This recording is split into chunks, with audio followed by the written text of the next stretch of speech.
Ready, go?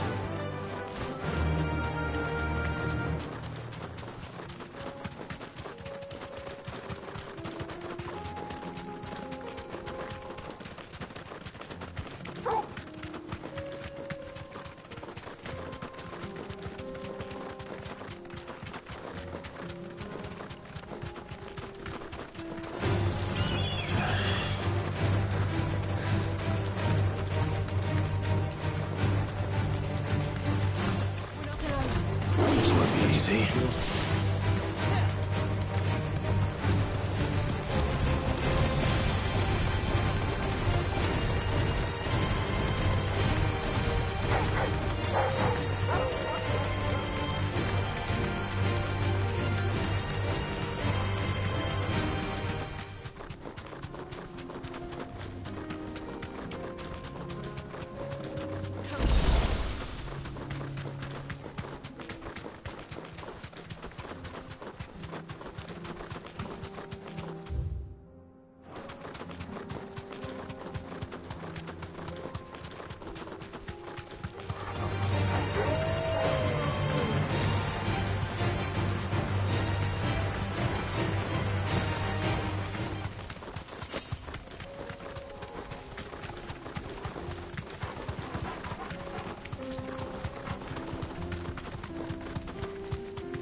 Farewell.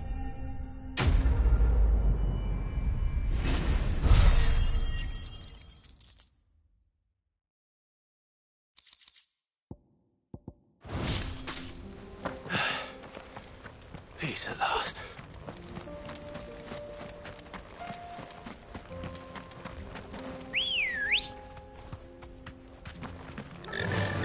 Yeah!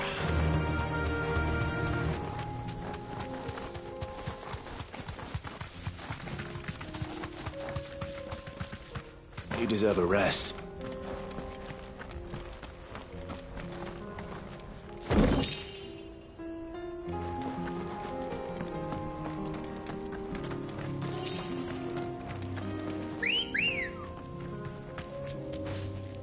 Let's go.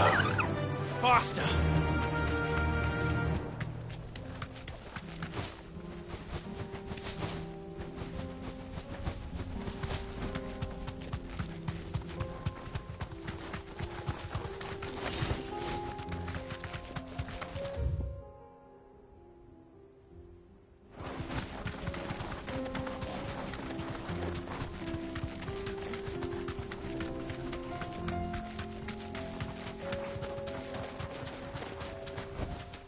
I can walk from here.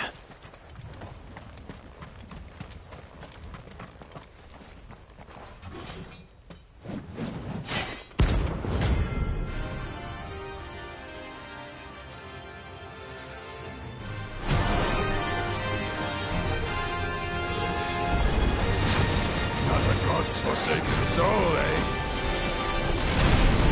Only those who have nothing. Go empty your pockets.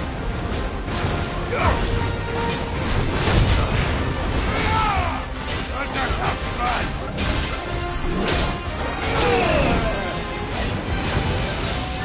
Orders will break!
deserter turned outlaw. We were more similar than he knew.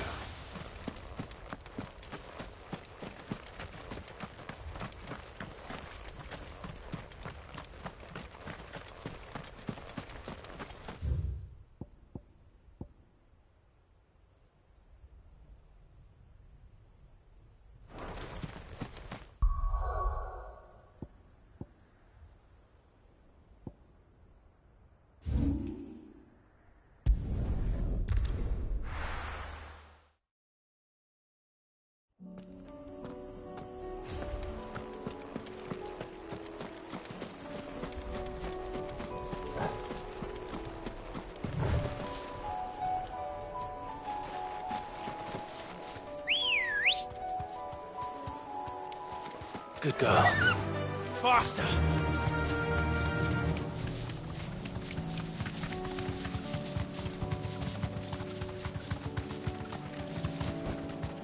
No need to ride from here.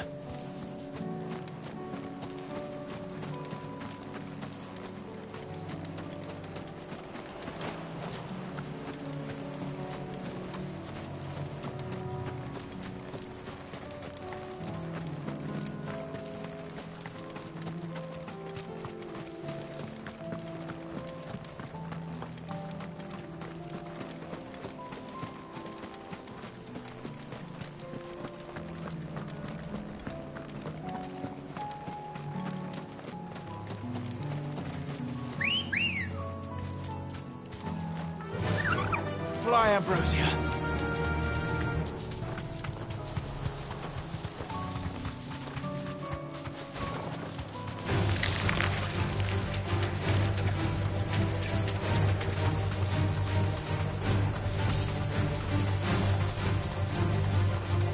Company.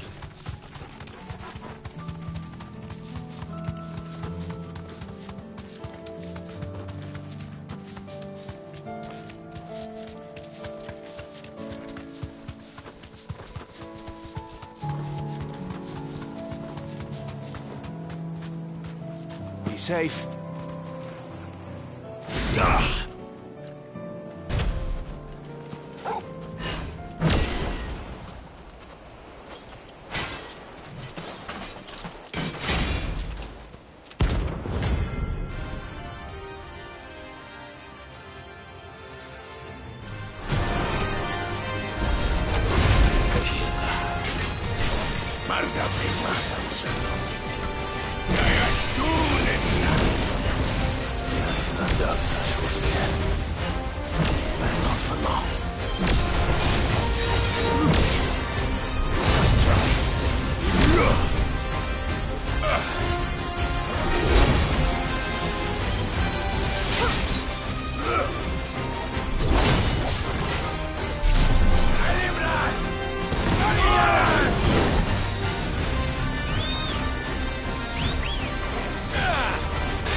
No more vengeance.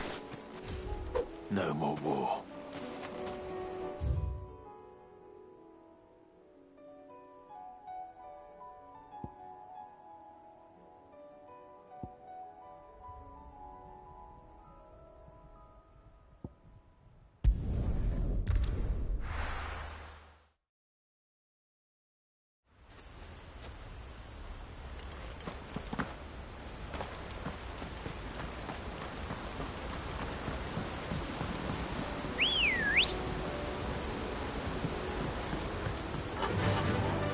Faster!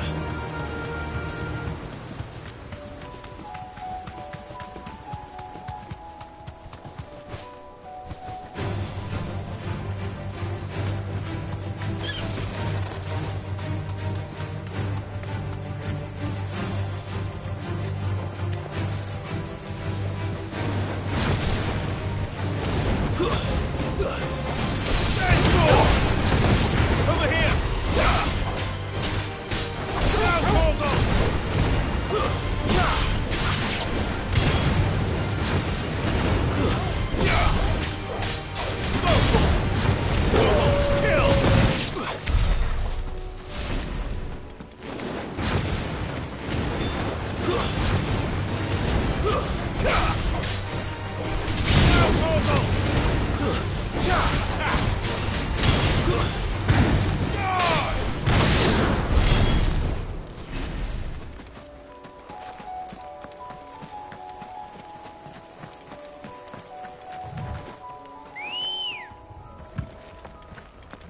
Come on.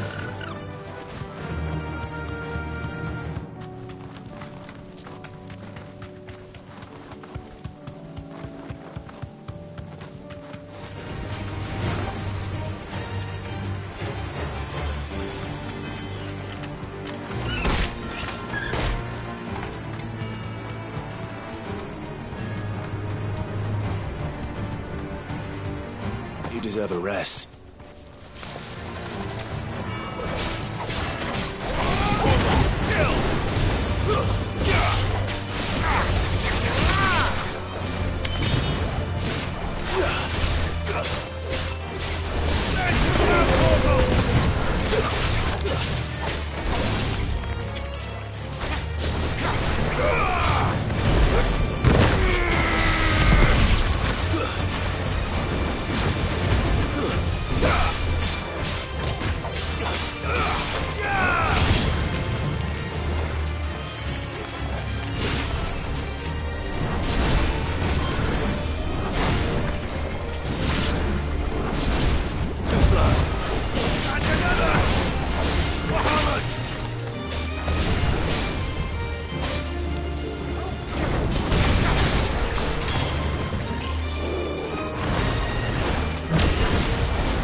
This one's awake.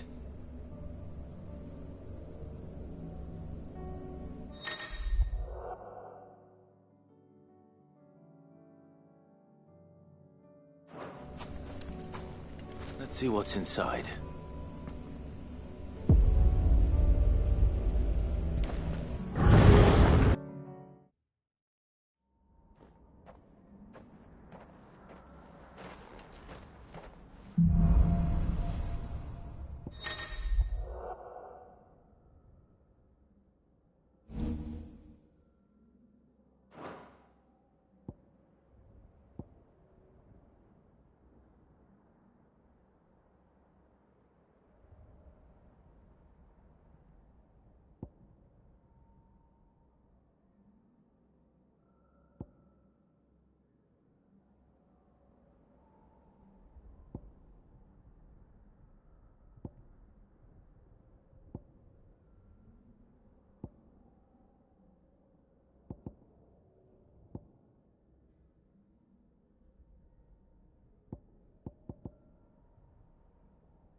Nice try.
Right.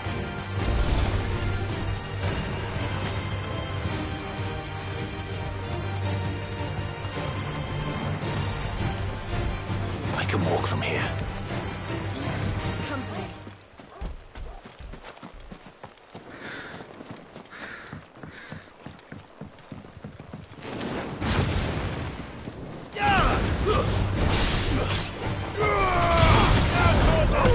It's over.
to sleep with you.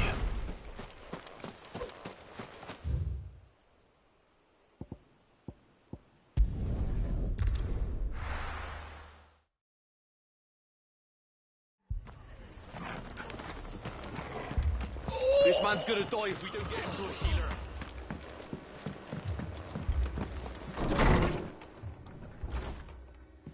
Martha, it's good to see you. And you, Clive. Jill? Otto said you'd been attacked by a Kashik. What exactly happened here? Those skies are what happened. Not long after they fell dark, we had our first visit. There were hundreds of them. Tried to storm the hill. Only a handful made it up here, but that was more than enough. The rest are still down there now. And while we have a few willing fighters holding them back, they're sorely outnumbered. What do you think, Clive? That we join the fight? I thought you'd never offer. Now, where I need you is the Fallen Gate. That's where the fighting is fiercest. Let the men know you come to help. Something tells me they'll be pleased to see you. We're on our way.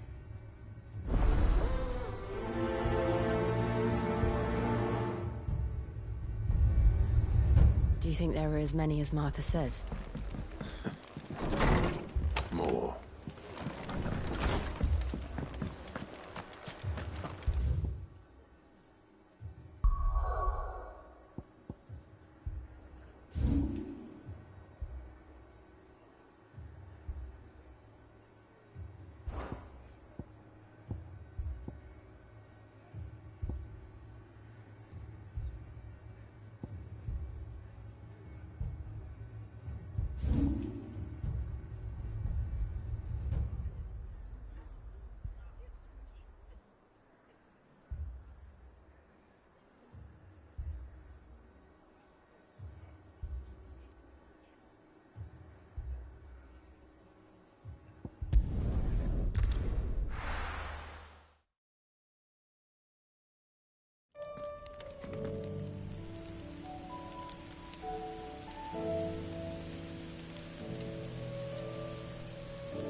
It's over.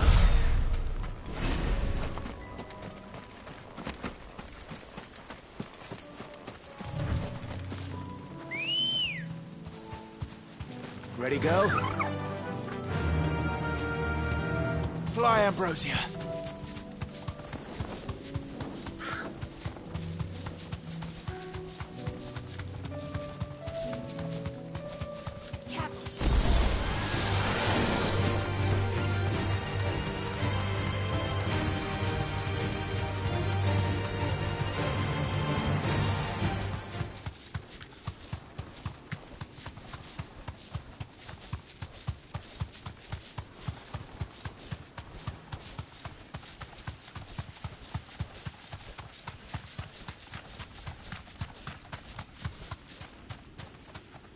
Thanks, Gal.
This beast isn't to be trifled with.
Come on.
Let's go. Fly, Ambrosia.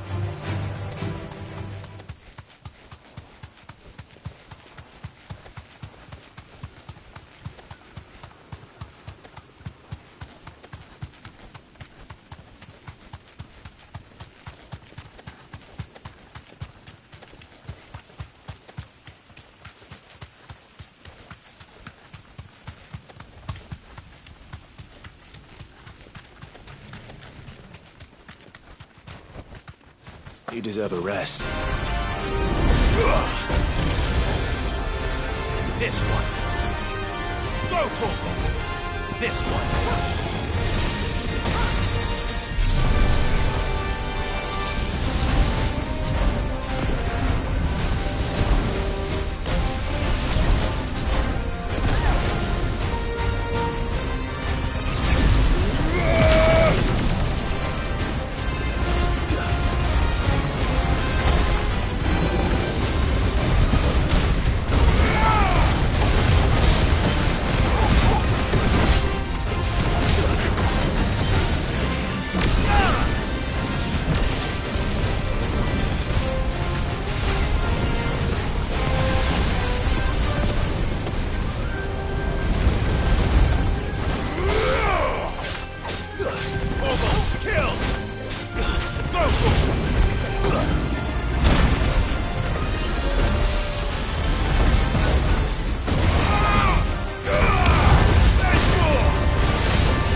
faster!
Thanks, girl. Why am I doing this? No talk!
First we find Isabel.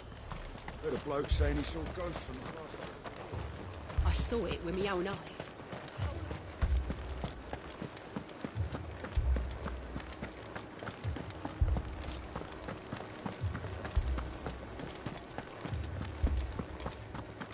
I can't do it. I can't.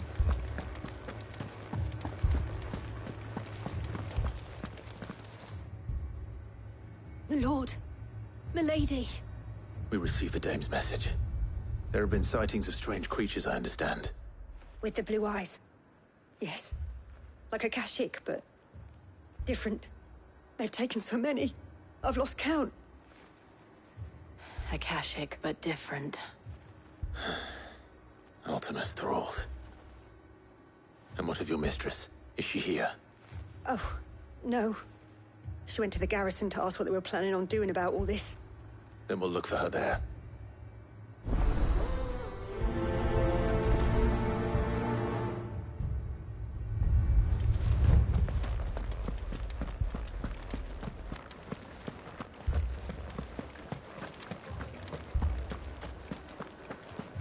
We could leave. The two soldiers were carrying...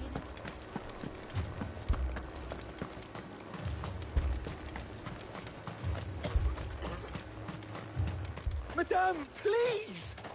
Half the garrison's been slaughtered by those things. We lost the captain this very morning. We've tried requesting reinforcements, but there's been no word from the capital or the Dominion in days! What more would you have us do? I would have you do your duty. Those at the Vale look to me for protection. And protect them I shall. Because they are my charges, and that is my duty. In case you have forgotten, the people of this town are your charges. But more than that, they are your people. Your sisters, your brothers, your lovers. So you have a choice. Lay down your sword and watch as they are slaughtered, or take it up and do what is right. She speaks the truth, you know. This here, it's all we have. It's all that's left. What we have left is our lives! Do you really want us to lose them as well? Not if we don't have to. Look, there's a cask under the captain's bunk. Let's talk about this over a drink, eh? I'm listening. I'll have a word with him.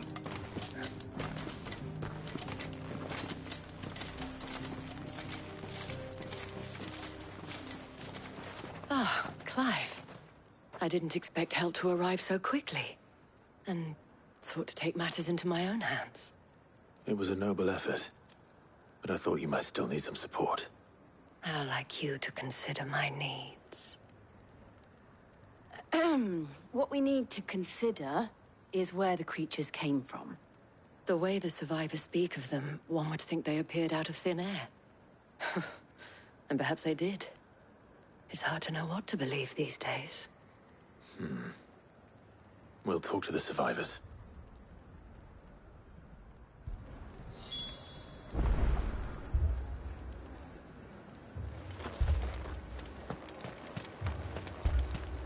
That thing? Did you see the creatures that attacked you? Creatures? Yeah, They came out of nowhere. They went for Joseph first, then me, and then they were just gone. Do you remember where you were? On the road from Oriflamme. We just passed Moor when... Where's my Joseph? It's all right. Just rest now.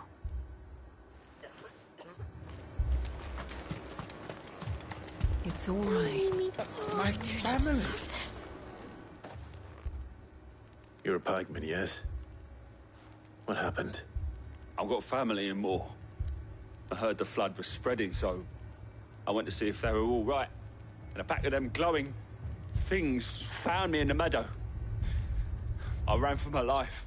I never did get to the village. Leave that to us. At least we have an idea of where the thralls might be now. We should head for more.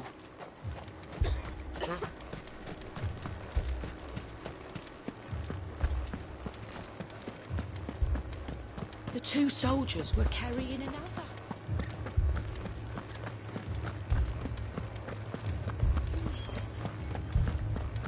It was all they could do to escape.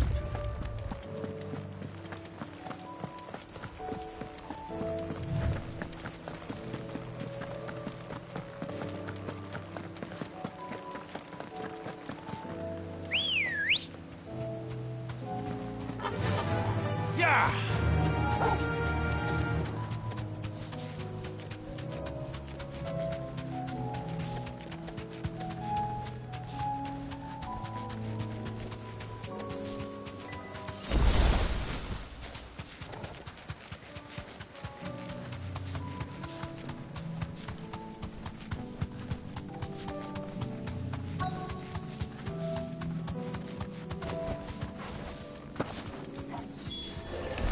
Clive, look. I see them. With me!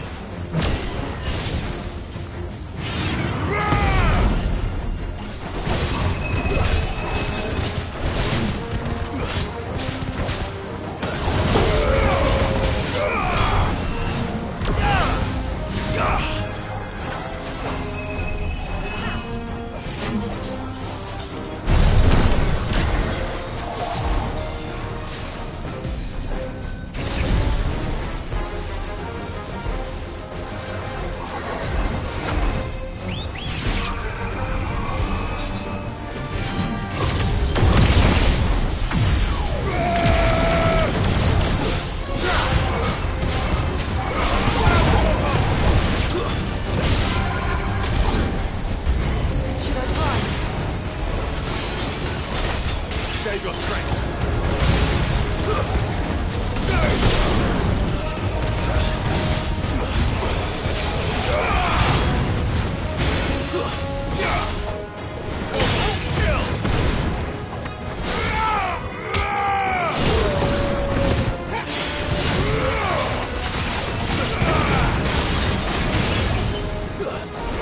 All yours, Torgal.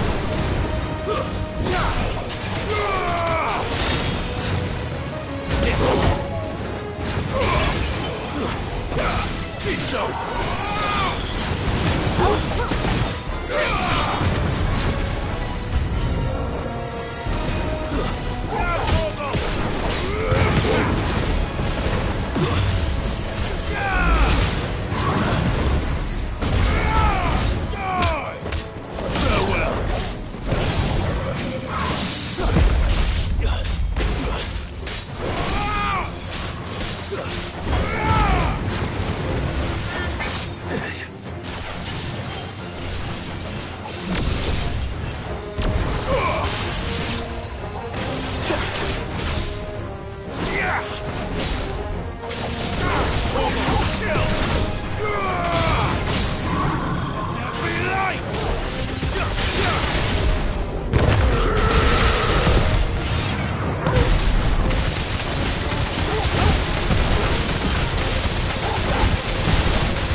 Do you think there are more? There are always more. But I'd say we've done what we can for the time being. Then we should let Isabel know.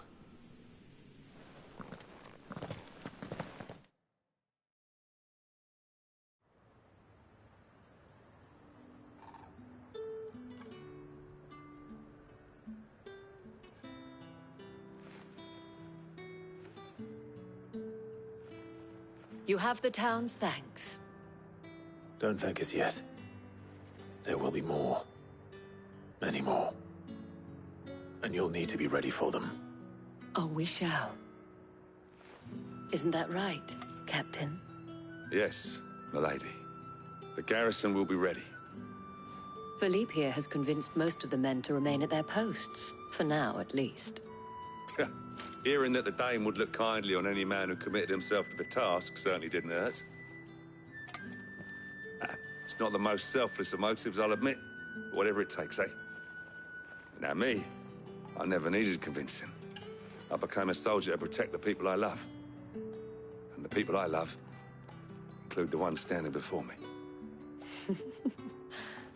Handsome and chivalrous. Now, if you don't mind, I have sentries to post. Milady.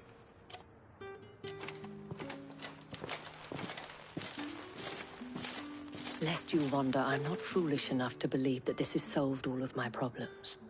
But it has solved one, and that's one fewer than I had this morning. Thank you again, Clive.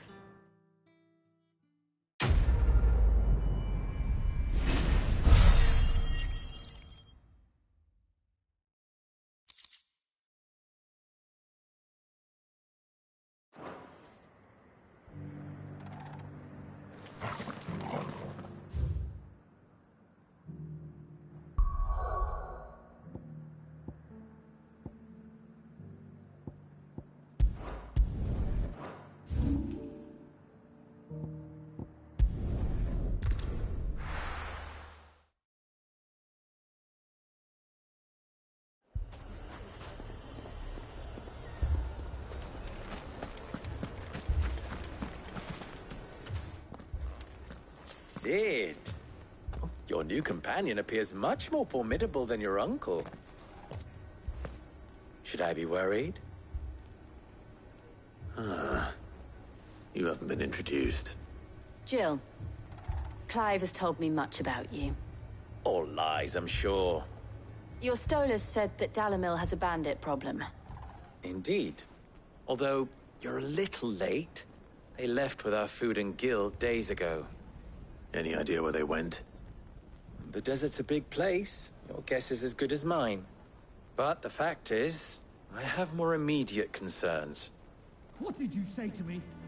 What did you say? As if by magic. Let's just say we've yet to reach a consensus about how to solve Dalamil's little problem. And at this rate, it won't be the actions of the bandits which prove to be our undoing. It will be our own. I've tried reasoning with the dissenting parties, but even the Desert Hare has limits. Perhaps we could talk to them. What makes you think they'll listen to us? What makes you think they won't? She makes a fair point, Sid. And you won't have wasted much of your precious time if you fail. They're just across the courtyard.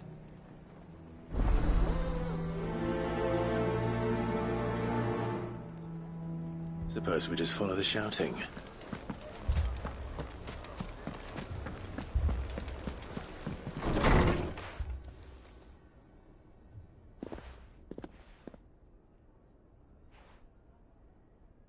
You wouldn't talk like that if it had been your men whose throats were slit.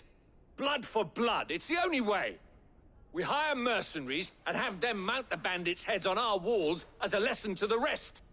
And what happens when those mercenaries are slaughtered like your men? Are you going to hire more? We're better off using that coin to buy food and supplies. If we hire mercenaries, the only thing we're buying is the bandit's ire. And you cannot fill empty bellies with that. Do you hear me? But what happens when they come back? Maybe it'll be your throat that's slit. That's enough. Both of you. Any more of this and I'll throw you out myself. Come back when you're ready to talk like adults.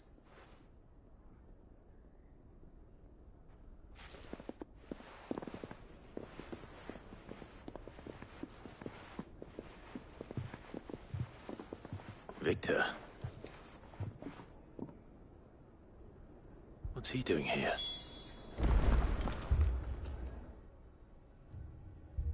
Sid, And Lady Jill?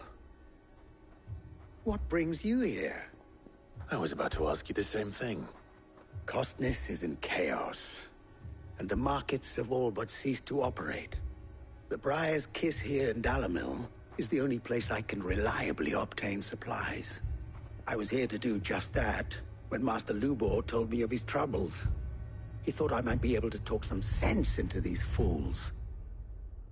But if you're here, I suppose his patience must be waning. Who are those people? Those were the thorns in Lubor's side. And the reason this place might be headed the same way as Costness.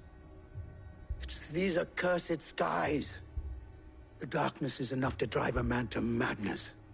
Or an entire city, for that matter. We're still working on the skies. But in the meantime, perhaps we can find a solution to Dalimil's problems. I hope so. For all our sakes.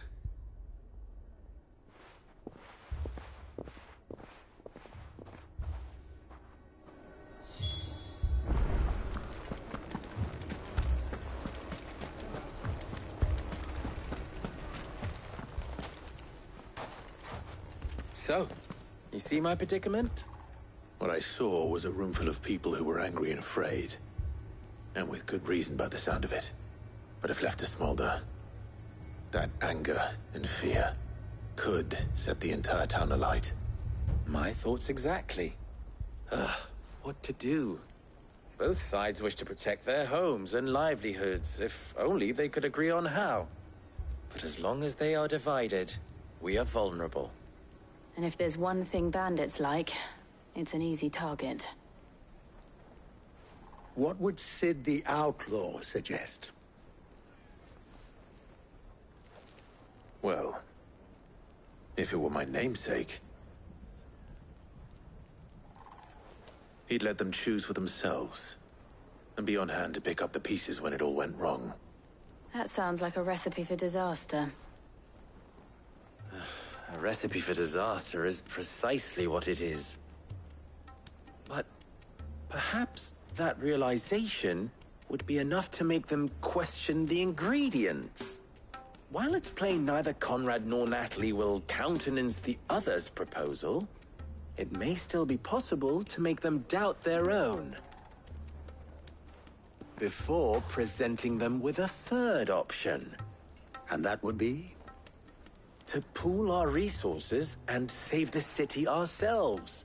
Why fight each other? When all that fear and anger can be directed at the bandits. It appears we have a plan of action.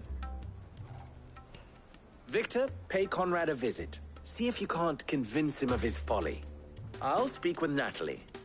As you wish. Your faces are not well known in this town. That may prove useful. Don't worry, Victor and I will do most of the talking. You need only play along. Play along? What he means to say is yes.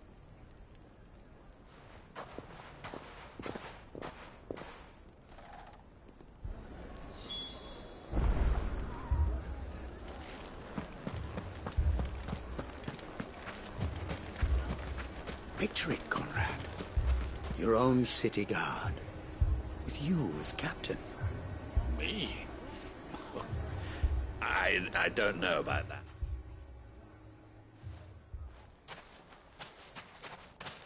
Ah, here she is. The Lady of the Spear herself.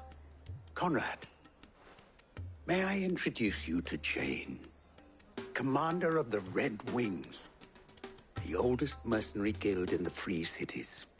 A pleasure, my lady. The pleasure is all mine. As I told you, I summoned the commander here from Canver to inquire about a contract. Victor says you told him no. That there aren't any men left to hire. Is that true? True as the crystals cracked. Nobles came and claimed every last one worth his salt. And not just from us Red Wings. You know of the 7 high houses. There must be 2 swords assigned each one. Granted, we have a few boys left. If it's boys you're looking for. Well, Conrad, Are you saying that Dalamil's finest cannot defend this town better than a gaggle of unblooded striplings? That a band of beardless youths could better avenge the deaths of your brave men than you yourselves? Absolutely not. We'll show those bastards who they're dealing with.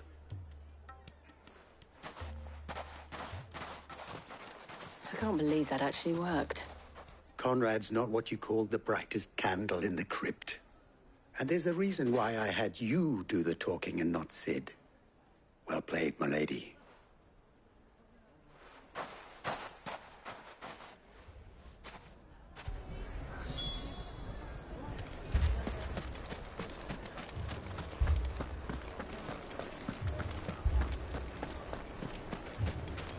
My shop.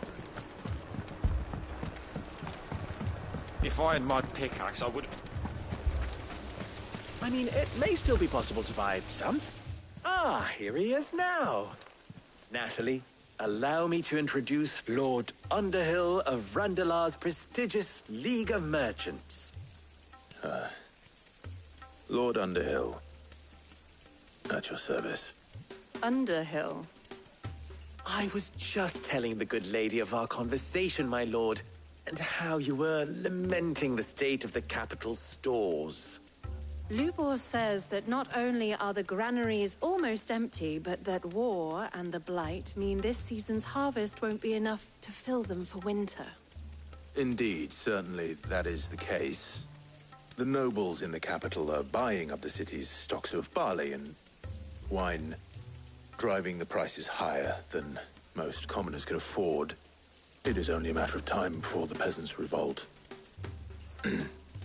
It is worse than I thought. If what Lord Underhill says is true, I fear we have little hope of supplementing our stores, meager though they regrettably are. And while I applaud your endeavors to dissuade our more bellicose citizens from seeking vengeance, I sense Conrad is not wrong in his assessment of the bandits' likely return. Which means that now, more than ever, we will need to secure what little we still have. Food, weapons, herbs, everything. If our humble town is to endure not only this hardship, but those that are certain to follow, we must stand united. All right. If it will help to protect my home, I'll do it. But you needn't have gone through this charade.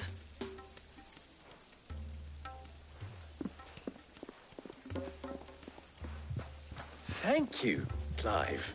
Your performance was nothing if not workmanlike. She saw right through it. I didn't say it was good, merely that it produced the desired effect. Now, my scouts should be returning shortly. Meet me back at the Briar's Kiss, and we shall see what we face.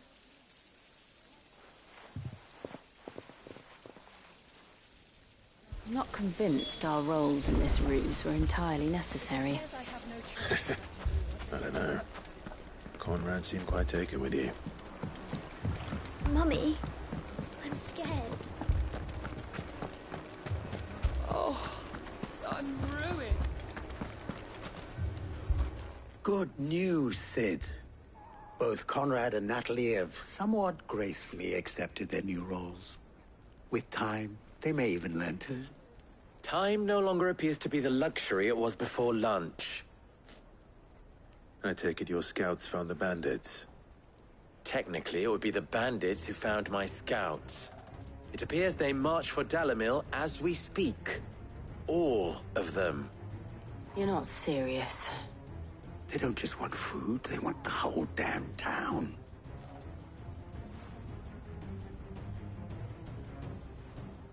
I have a favor to ask. I'm told the bandits march in two groups, one from the south and one from the desert, in a move doubtless intended to stretch our already gossamer-thin defenses. Very well. Jill and I will meet those from the desert. But what of the rest? The rest, my friend, the city shall fight. Together. The stakes, I concede, are high. But if this does not unite Dalimil, nothing will. That is a lot of faith to put into those who had their hands around each other's throats but a moment ago. Then it will be for us to see that their hands are kept occupied. And I do mean us. I thought you might say that. We'll hold them off for as long as we can. And we will do the same.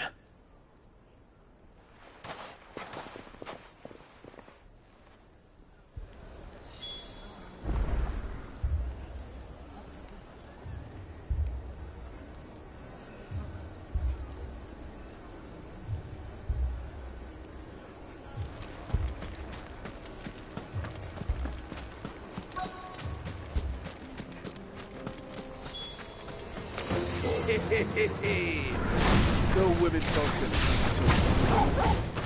I'll take that one. It's all yours.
The townspeople. Could they have held out? I don't hear any fighting. What do you think? That we should hurry.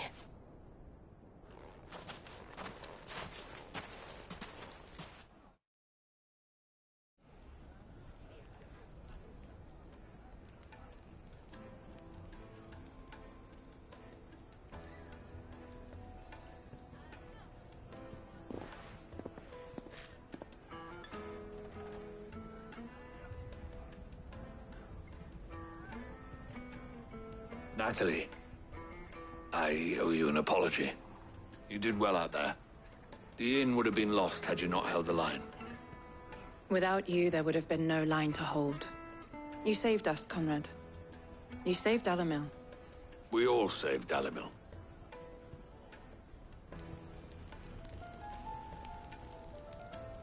Conrad seems to have had a change of heart. I'd say they both have. I take it from your presence that our visitors from the desert won't be joining us either. Pity. The plan worked, Sid. Granted, it only took an army of bloodthirsty bandits at our gate.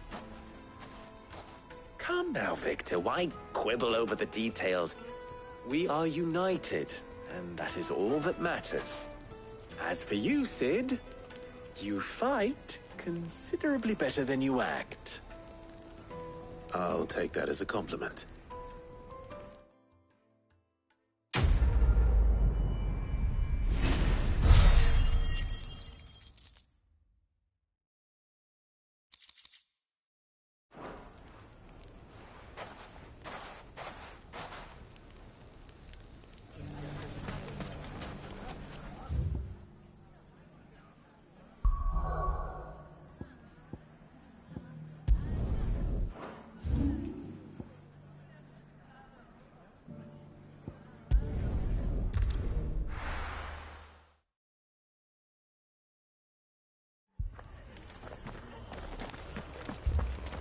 This man's gonna die if we don't get him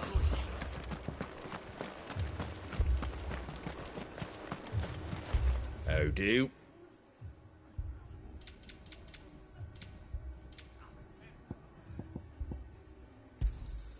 Much obliged. Take care out there, eh?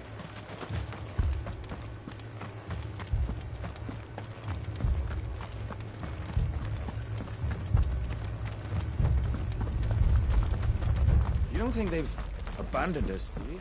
This is no time to ride.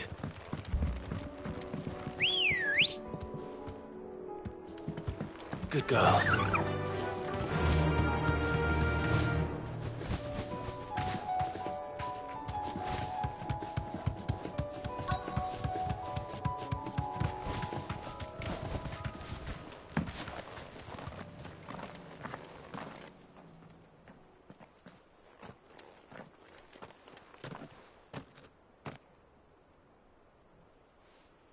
Clive, wounded.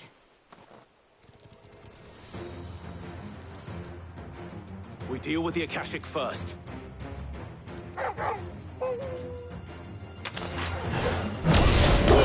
Kill! This one. Stay down.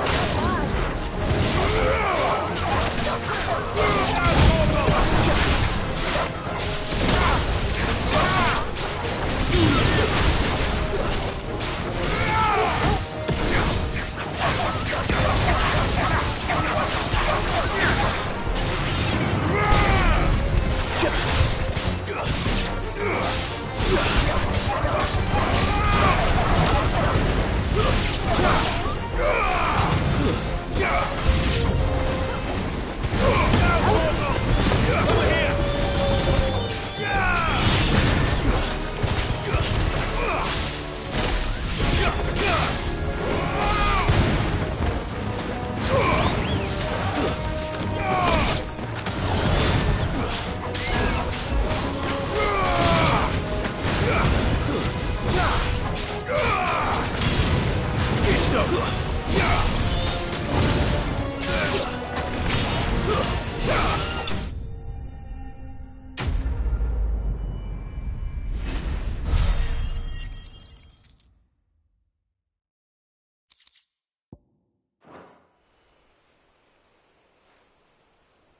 These men don't have the look of hired swords.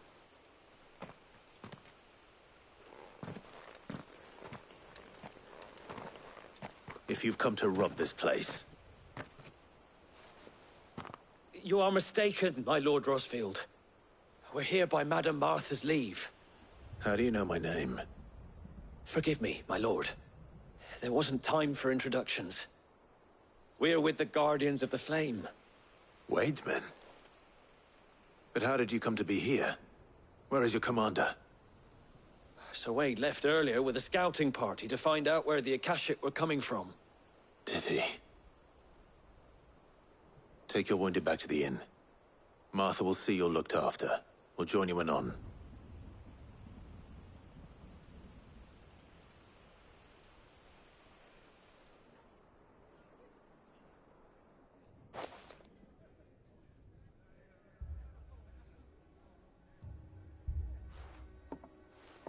And to think you took them for thieves. A fine reward for holding off the horde, that is. When did Wade and his men arrive? Not long after Rosalith fell. The Guardians asked me to shelter some of them that had lost their homes. They were making ready to leave just as the skies turned, and we agreed it was best we stuck together. Martha!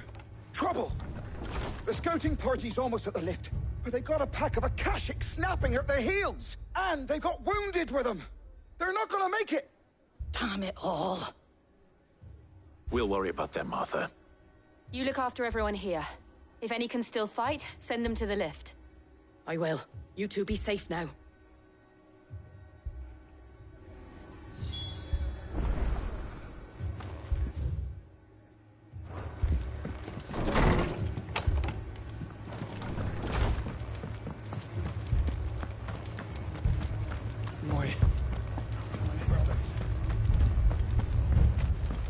My dogs.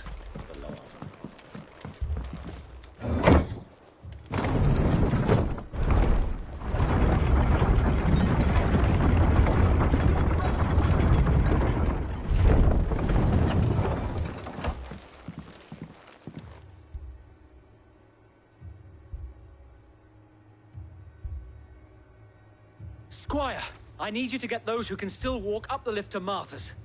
But what about... I didn't ask, Oscar. Sir. Sir Wade. Lord Rosfield. If you aren't a sight for sore eyes. Martha seemed to think you might need some help. And by the looks of it... We thought we could sneak by them. But we didn't know there would be so many. How could we have? Behind you!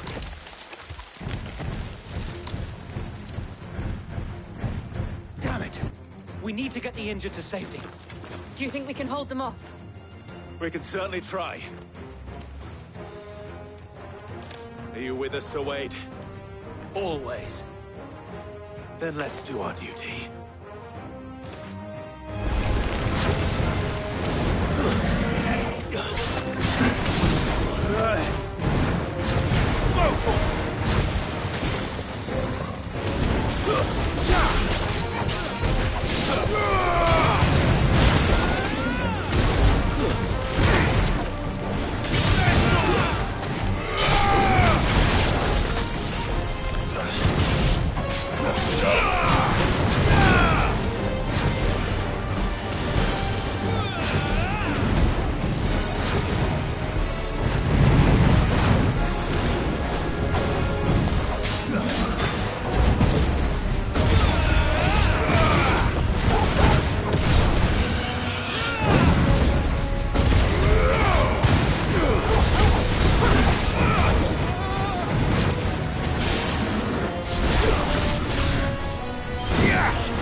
Is anyone hurt? I don't think so. And yet again, you've pulled me from the flames. It's just a pity I keep walking into them.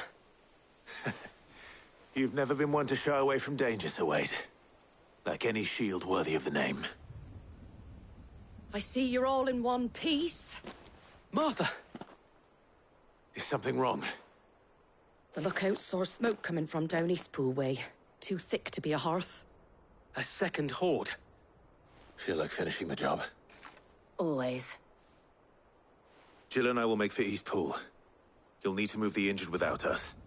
Don't you worry about them. The moment my men are safe, I'll follow. Good luck.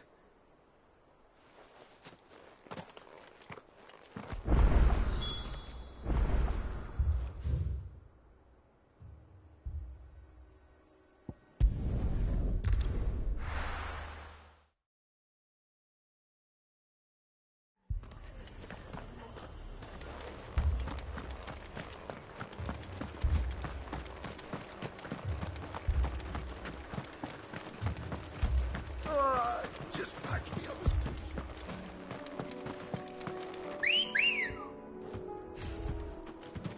Good girl.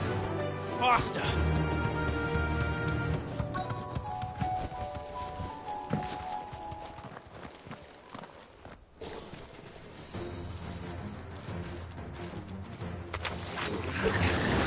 They're headed for the rest. We have to slow them down. Martha and the others won't be ready.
Something's coming.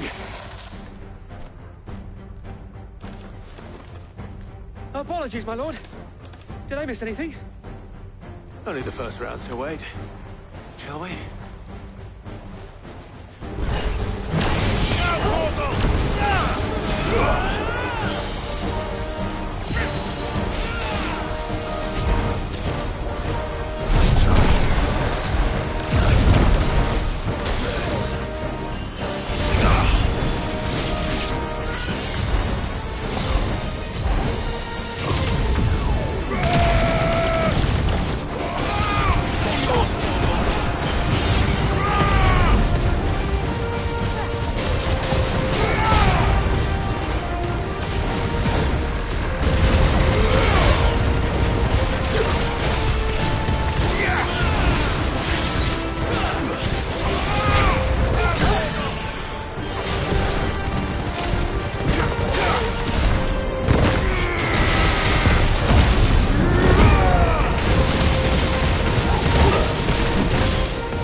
Do you see any more?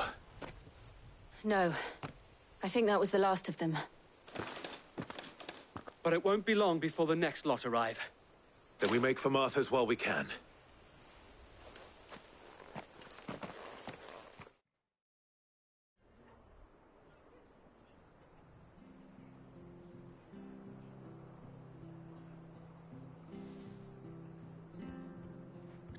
What did you find out there? The same as Sir Wade. Scores of Akashic. Well, wherever they came from, they're gone now. Our lookouts say the lowlands are clear. Hopefully we'll have enough time to lick our wounds. How many of your men were injured? A damn sight less than if you hadn't turned up. Thank you.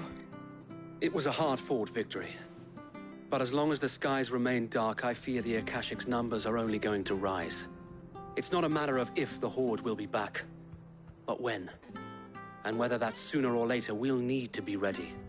The inn here affords a good view of the land, and is easily defendable. I'd like to make this one of our outposts. What do you say, Martha? You'd have more men to guard the rest. Well, when you put it like that, of course they can stay.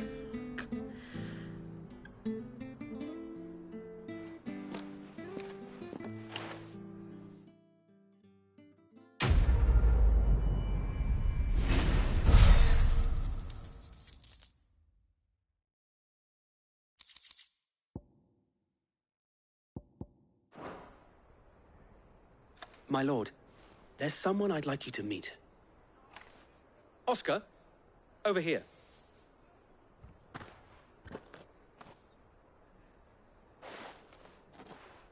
It is an honor to make your acquaintance, Lord Rossfield. I am Oscar. Oscar of House Murdoch. Murdoch? I wasn't aware the Lord Commander had children. Oh, he didn't. But his brother, my father, did. I am Sir Rodney's nephew. Well, go on, then. It's not for me to ask him. Yes, Sir Wade.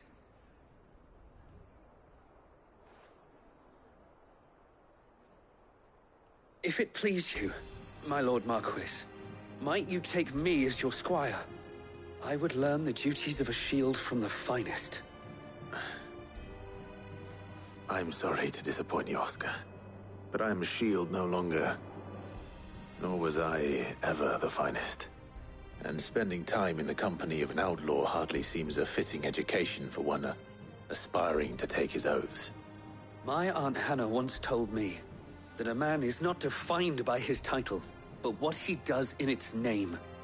You have accomplished much since taking on the mantle of Cid, winning no little honor in so doing. And I would sooner serve under an honorable outlaw than an unworthy shield. Not that Sir Wade and the other Guardians are... I mean to say that, they're... It's all right. We know what you mean. There is only so much the boy can learn from me, my lord. But a squire... Would that really be so bad? You were a squire once.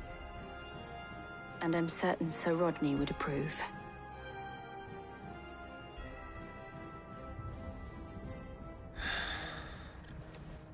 Know that I'll show you as much leniency as your uncle showed me. I would not have it any other way.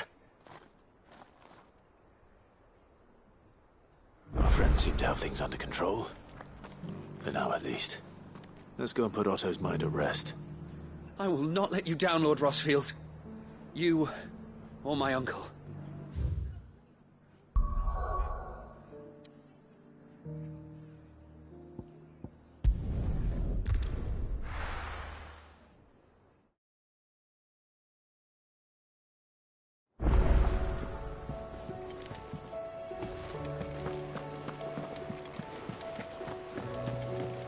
Did you see that? Tell me you saw that.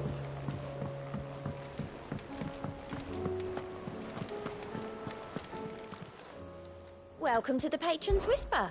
Your benefactors are a generous lot.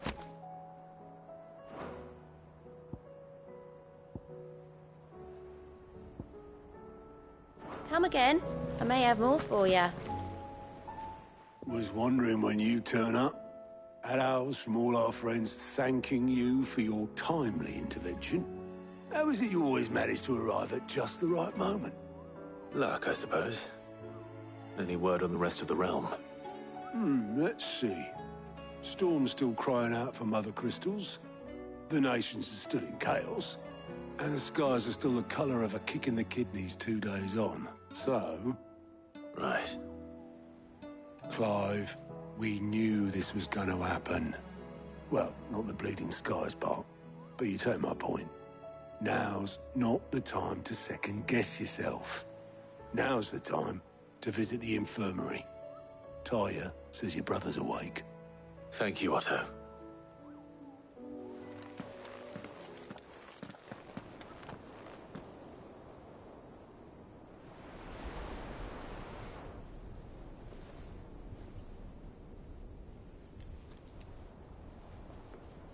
So it was not Sylvester, but Olivier who served as Ultima's puppet.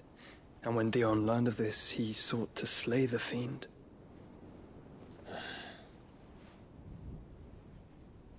Only for his father to take the spear that would have freed him. Enough to drive a man to madness. Small wonder he hasn't stirred. I would be afraid to wake. Had I but reached out to him sooner, warned him of the threat Ultima posed. But now, both an empire and her prince lie broken. Joshua, what do you know of Ultima?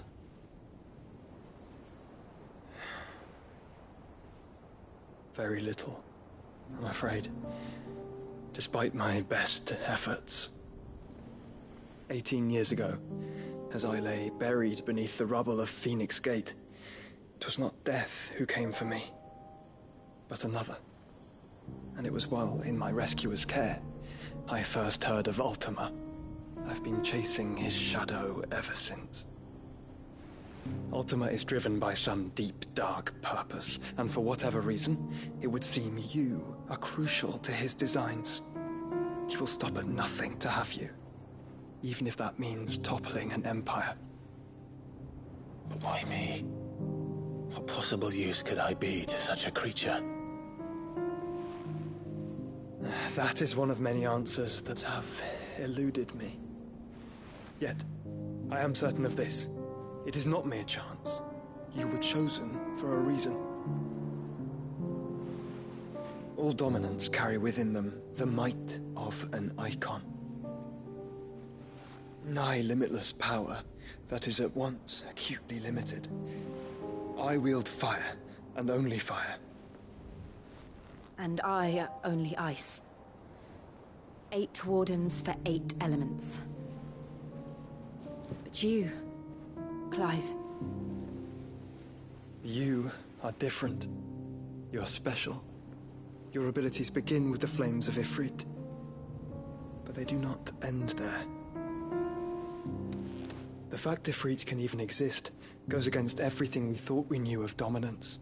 Perhaps Ultima has been waiting for one such as you, whose potential is truly limitless. I've encountered that thing several times now. If it or he, as you say, needs me, why hasn't he claimed me as he did the boy? Were I to hazard a guess, I'd say the two of you are somehow incompatible. His mind not properly attuned to your body. His mind? Mind, awareness, spirit, call it what you wish. But I believe Ultima to be an embodiment of the concept. This is why I struggle and fail to contain him here inside me. I'm sorry. Inside you? With every setting sun, I feel my strength wane. And though the Phoenix's flames mend the prison I have made for Ultima, they do so at a cost. We must find a means to bring an end to him before I meet my own. What were you thinking? It was that or let him take Clive. And I've always had a soft spot for my brother. But that doesn't mean you should sacrifice yourself to save me.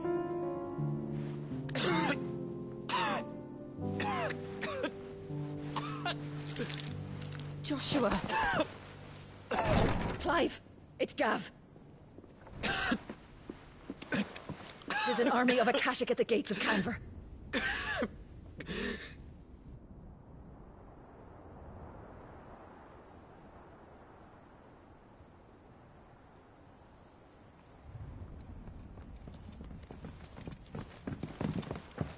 Well, what's the short of it? Thought Ty had told you. The capital of the Free Cities is under siege by an army of monstrosities. The City Guard are doing their best to stem the tide, but numbers ain't on their side. What of Lord Byron and Mid? Were they able to escape? No, but they're all right for now. They're hiding with Gav at midship. We have to get them out of there. And we shall. Otto, prepare a Stolas. Tell Gav to stay exactly where he is. Understood. Vivian, what's the swiftest route to the Free Cities? That sounds like a question for the map. Look here.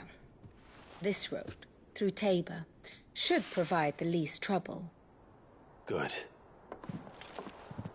What a coincidence. Tabor is exactly where I'm bound. Joshua, bed is where you should be bound.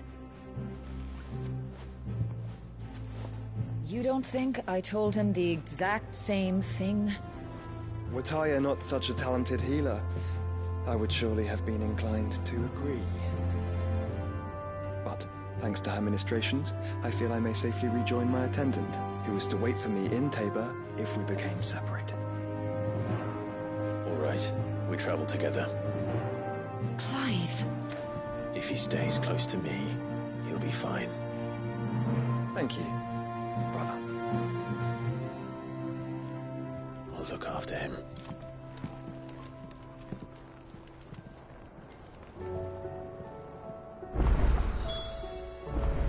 My attendant was with me in the Dominion before I primed.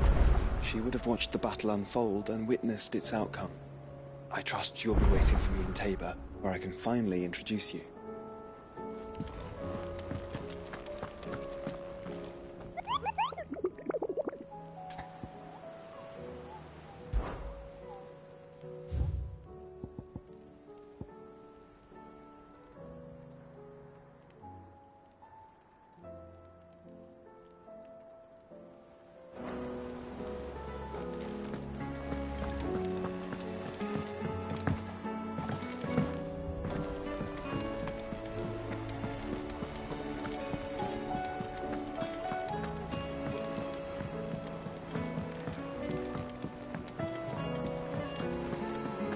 Seems the hideaway's lost its...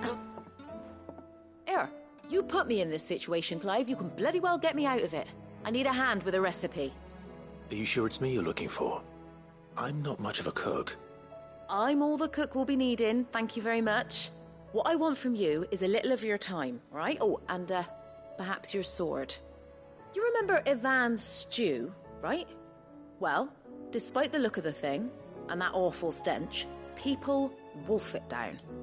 So I thought I'd try making one of these supposed masterpieces myself.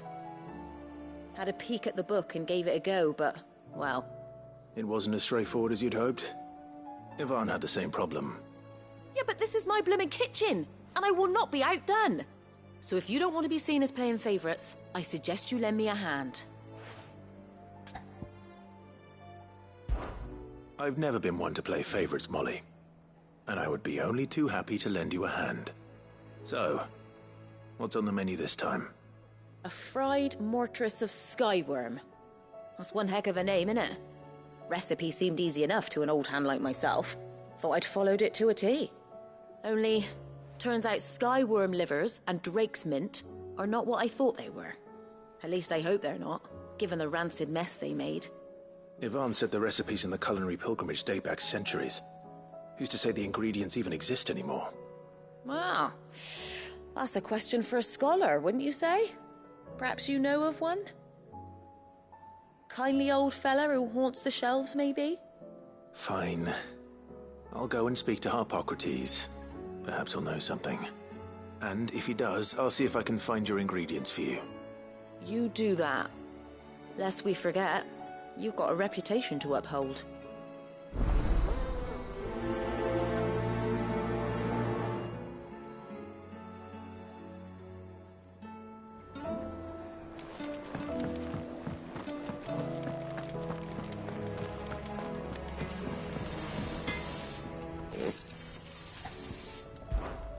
So, will it be?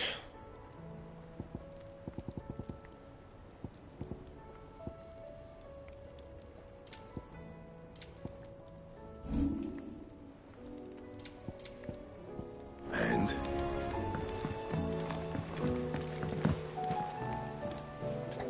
What am I gonna do? Is everything all right, Goots? You seem more discomposed than usual. Oh, I don't know what that means, but I'm in a bit of a muddle. Oh, I think Nan might be in trouble, and she's... It's all right. You can tell me.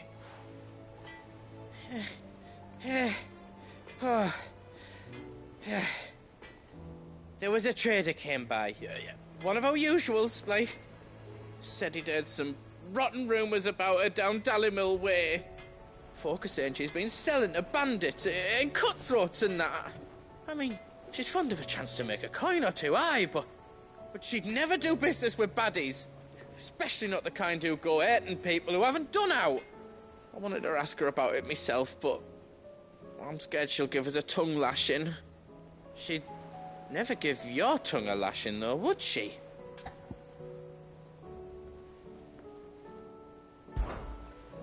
Don't worry. I'll speak to her. Oh, thanks, Clive. You'll let me know what she says, won't you? Of course. I'm sure it's all just a misunderstanding.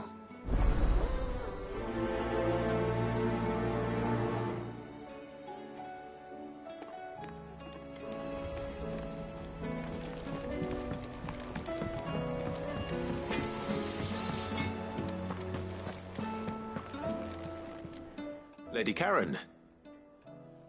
How's business? Not nearly as foul as the weather. You're doing good trade, then? Both in and out of the hideaway? Can't complain. Wait. What exactly are you getting at? Not once in 5 long years do you pay my affairs half a care. But here you are today, raking me over the coals like a bloody popoto. Just asking. Out of interest.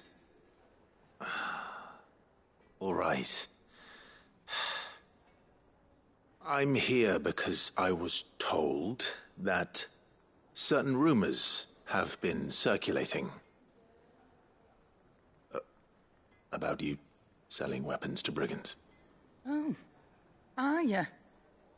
And who was it who knows me so well as to tell tales of my evil exploits? I didn't exactly hear firsthand. All I know is that someone in Dalimil has been spreading word to that effect. And what? You believe it? You think I'm profiting off the blood of innocents, do you? Look, I've done things I'm not proud of. Might be there were a time when I turned a blind eye to the wretchedness of the world so I could line my pocket. But that woman is no more. And you'd know that if you'd ever paid the slightest bit of notice. You're right, Lady Karen. I apologize. It was wrong of me to doubt you. Aye, it was. Now, I reckon you've got better things to do than pointing your do-gooding finger at a poor old woman. Of course. Good day.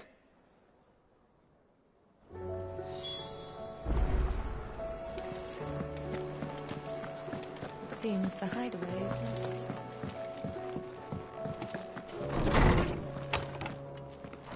Is a storm coming, Sid? Will there be... Sid, perhaps you can help me solve a mystery. I can certainly try. Who's gone missing this time? It's not who, but what. Mid's scales, the ones she made for her workshop. I borrowed them to teach the little ones about weight, and shortly after the lesson, well, they vanished. My first thought was that they'd taken them off somewhere to play, but when I asked, they swore they had nothing to do with their having disappeared. Which almost certainly means they had everything to do with it.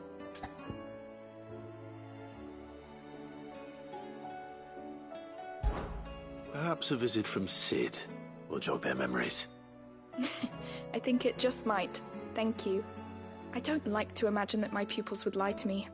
But if they have, I'll have no choice but to discipline them accordingly. They were in the atrium when I last saw them, as always.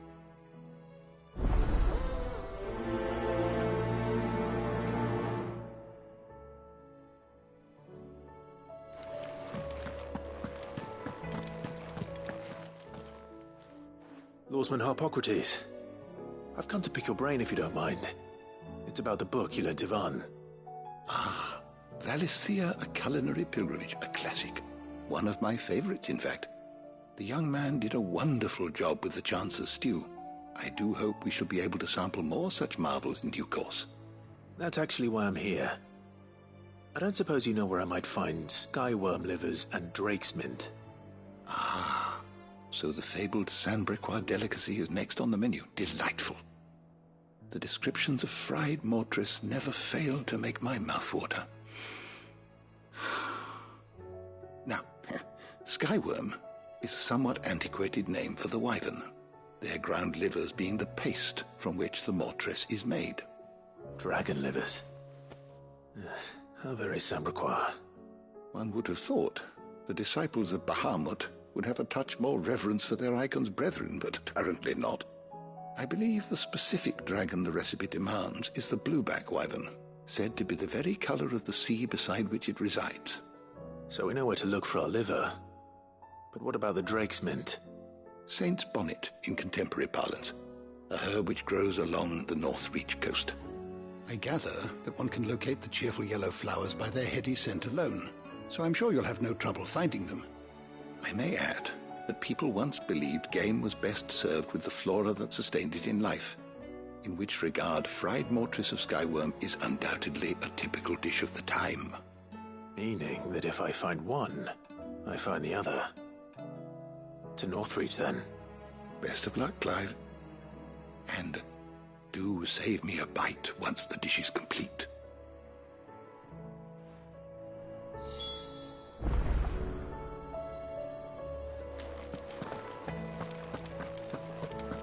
Is a storm coming, Sid?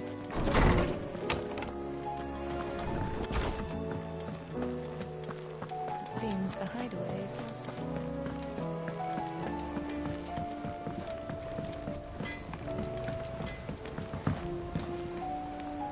I spoke with Lady Karen. What did she say? That the rumors were unfounded, and that I was a fool for thinking they might hold any truth, along with some other things that made her feelings clear. And while it sounds like she may have done things she regretted in her past, she says those days are behind her. Oh, well, that's good. I knew Nan wasn't But why would people say she was? What did she ever do to them? It's not right. No, it's not. But people do things for all sorts of reasons. Perhaps we'll never know. Well, I'm going to find out. That trader, he said they were all talking about her in Dalimil. So that's where I'm going. I'll find someone who'll tell me, you'll see. Are you sure that's wise? Whoever's spreading these rumors means Karen ill. Oh, right. Well, that's why you'll be coming with me, isn't it, Clive? I suppose it is.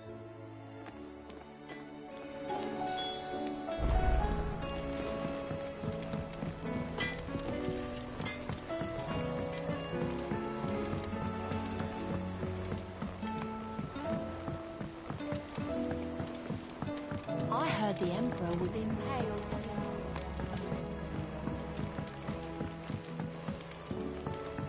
We're all gonna die! You hear me? What do you reckon we should do? I say...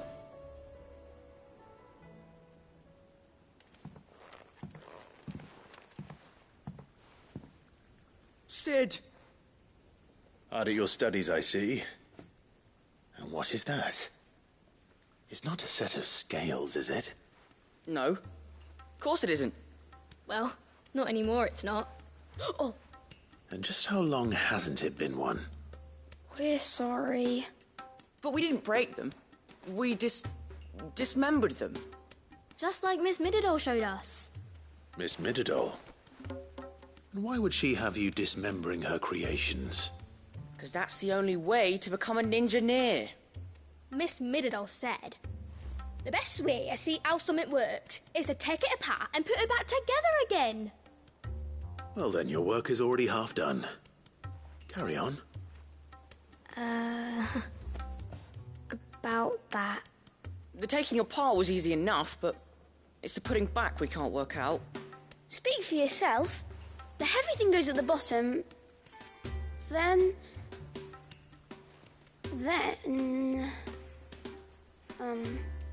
You three need to learn to take responsibility for your actions. So let's have a look at these parts with fresh eyes, shall we?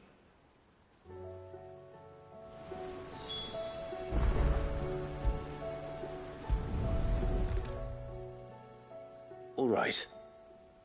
Everything here was once part of Miss Middledor's scales. Every piece has its own role to play, and each is just as important as the others. If even one of them is missing, the scales won't work. So let's think about what those roles might be.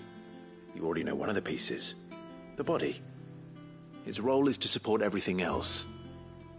But what of the others?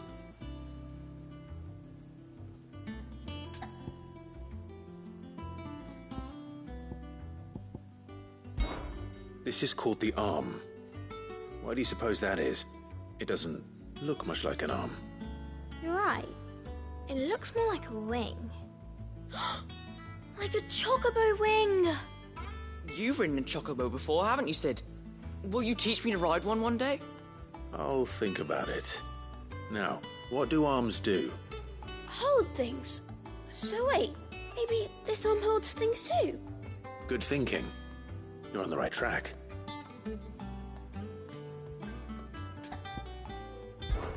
These round parts are called the pans.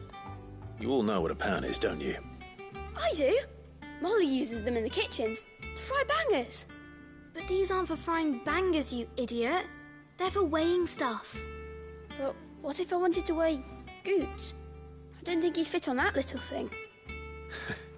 Probably not. What are the chains for? Holding the pans up? Well spotted. Which means something must hold the chains up in turn.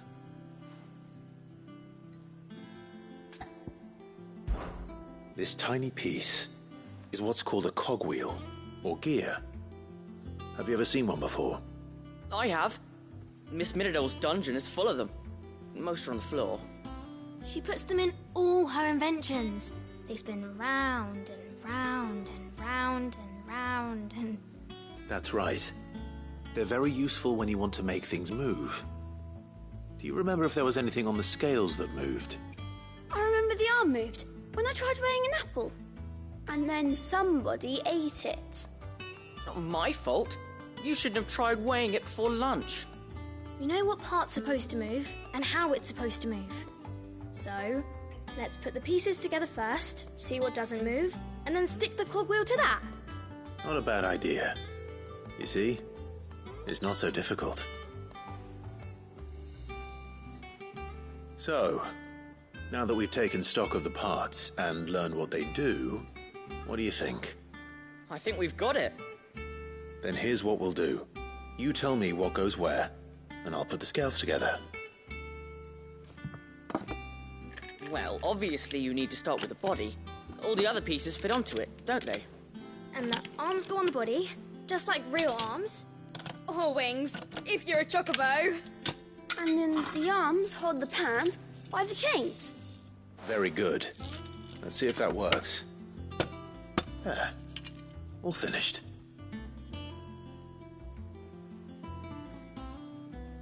Yes!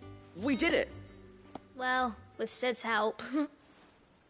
Oh, I just put the pieces together. It was you three engineers who showed me how. That's right. We're Miss Middledore's hairs. Her hairs? Yeah, hairs for the future. She's showing us her secrets now, so we can help out the hideaway when we're older. What do you think, Sid? Are we almost ready? With a little more help from Miss Middledore and Miss Shirley, I'd say it won't be long at all. You hear that? It won't be long. Until then, though, Do try to be honest with Miss Shirley.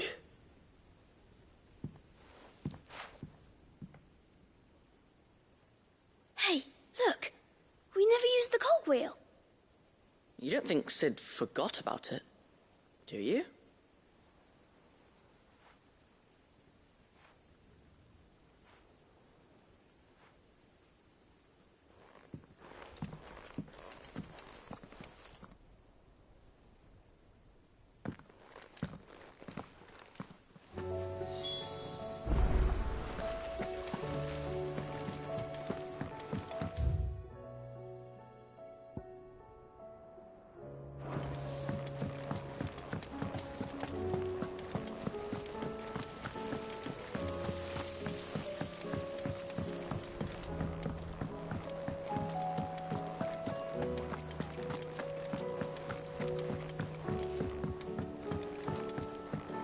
Did you see that?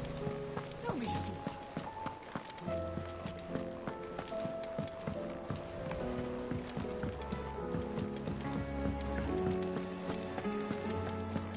Seems the hideaway is lost.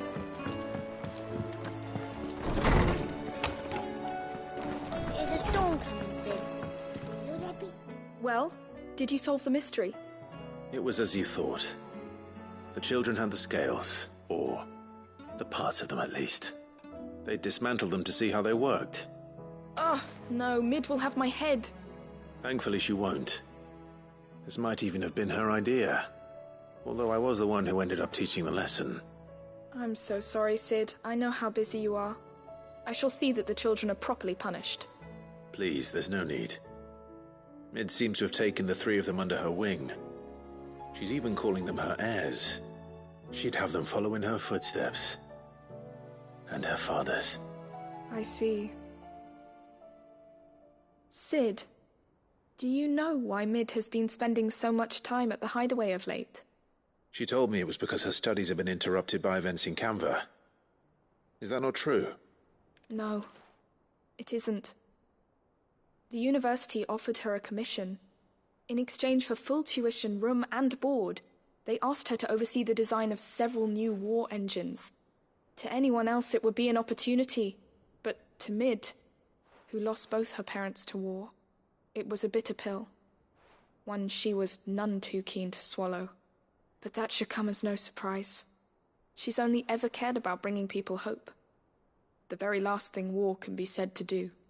Which explains her heirs. She's working to give them a better life. And so should I. What's the odd engineering lesson? Ah, you've given them far more than that. And I'm sure they're very grateful.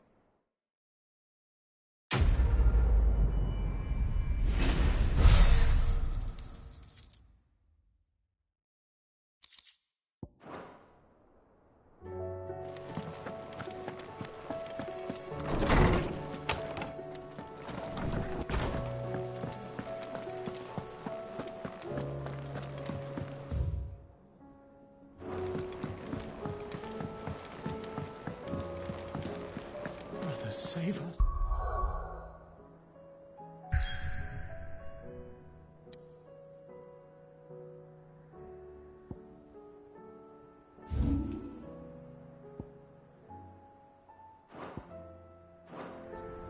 Might be hard nowadays.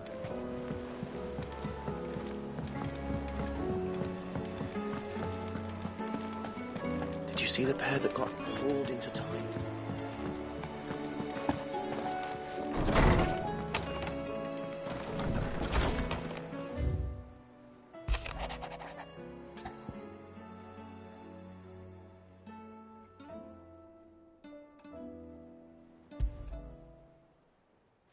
Rutherford.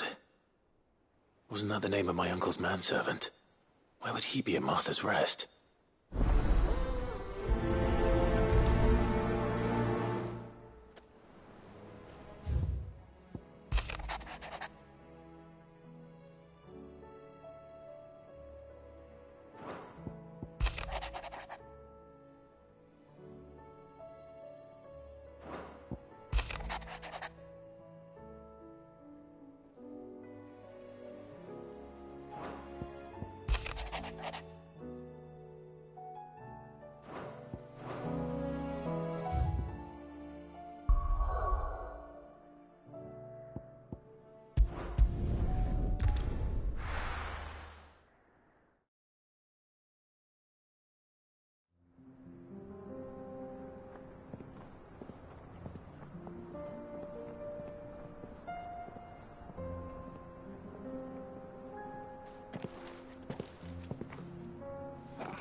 It's like a dream. The four of us out walking like we used to. Enjoying this, are you? Gav and the others could be in danger as we speak. You're right. I'm sorry. Yote is a fine scout. If Canville was attacked, she will already have begun gathering information. Tabor isn't far. We should pick up the pace. Run like the wind.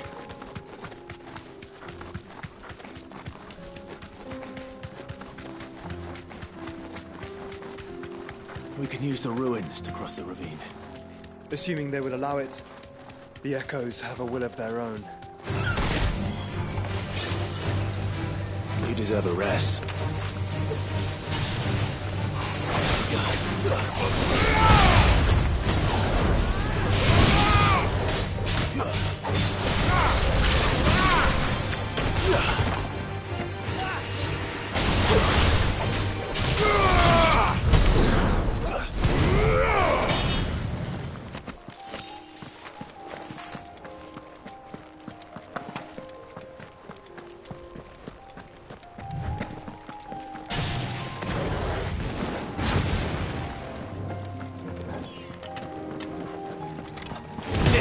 This might take a while.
Tell us about Yote, Joshua.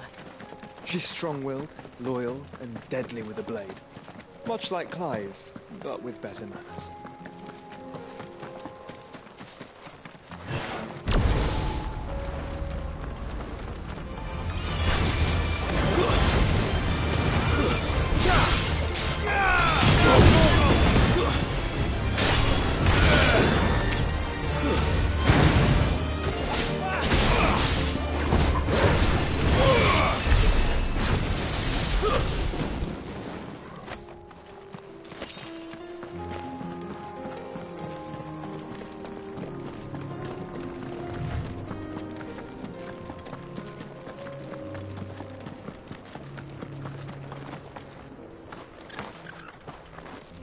I do. Where are you off to now, then? Bound for the Free Cities, perhaps? Oh, no need to say if you'd rather not. We all have our reasons. Ain't exactly feeling like sharing with strangers myself at the mo. Truth be told, I could do with a bit of inspiration. Don't know which way to turn no more. Was doing a roaring trade back in Oriflamme. Right up until the poor Drake lost her noggin. So, thought I'd try me luck in the desert. And Fang went the same way. And don't get me started on the mess in the bloomin' Dominion. Suppose I could try Camber next. But knowing my luck, the old place be crawling with the works before I'd even sat out me stall. As I always say, where there's crisis, there's opportunity. Opportunity to mint Gil, that is. So, where to next? Is there any money to be made in ash? Do orcs even carry Gil?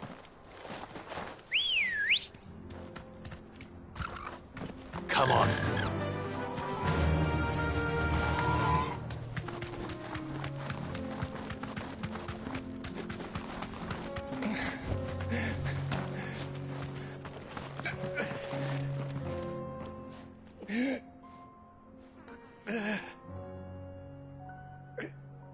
You're injured.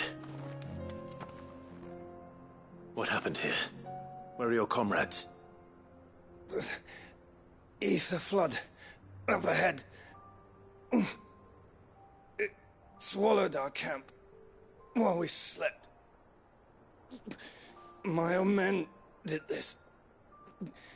Turned every last one of them. There's a village not far from here. Tabor. The people were kind to us. It's only a matter of time before they won't stand a chance. We can't let those monsters reach the...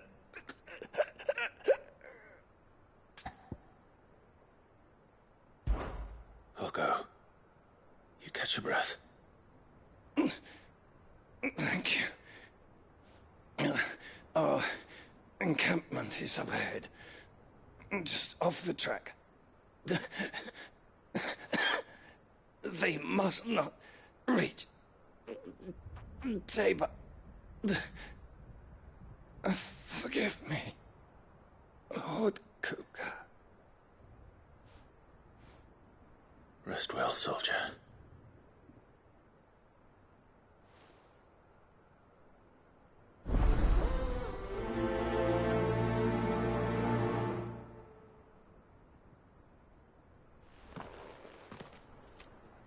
You said the encampment was close. Let's hope the Akashic are still there.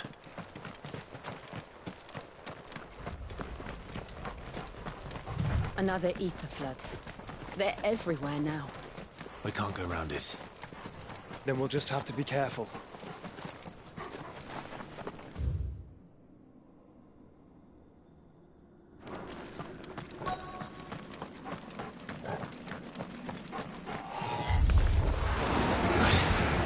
I got here in time.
Someone there!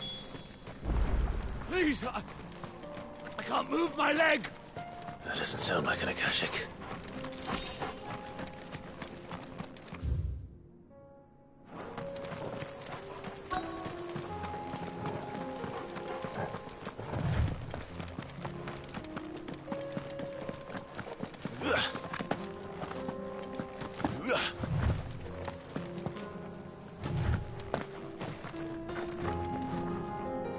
You're with the battalion?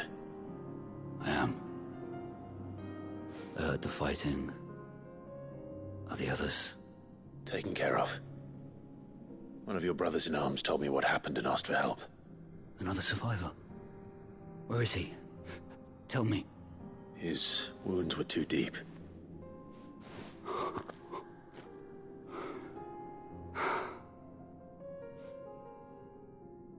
He was right to send you.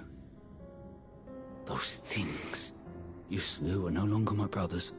Tabor is safe thanks to you. Here, you've earned it.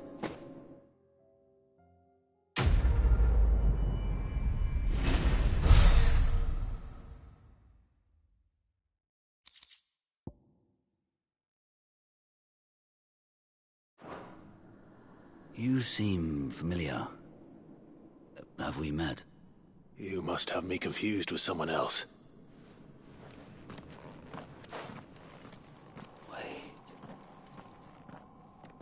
That scar. Son of a whore. You're Sid. I was there in Cosnis when you killed my brothers. I was there in Rosalith when you killed my commander. My war with Hugo Kupka is over. I bear no ill will toward those who followed him. And what of my ill will? Coward! Draw your steel. Lord Kupka shall be avenged!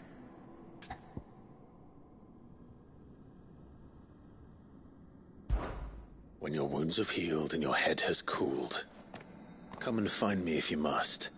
Though I hazard your life would be better spent in service of those who need it. Or have you forgotten your oath to the Republic? My oath? What would you know of oaths? I know how hard they are to keep.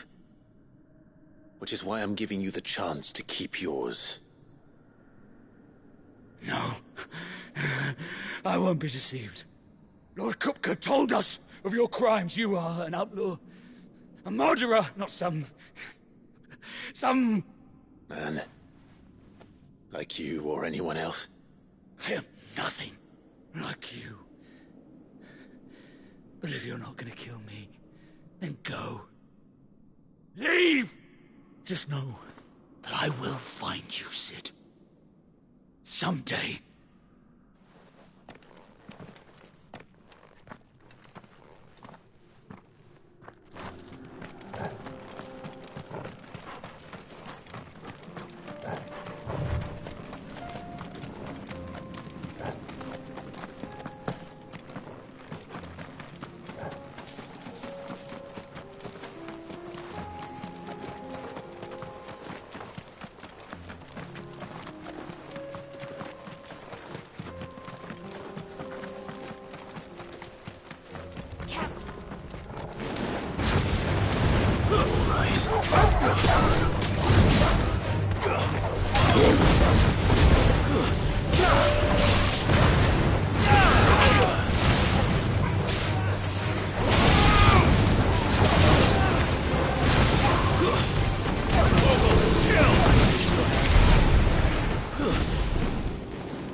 We're nearly there.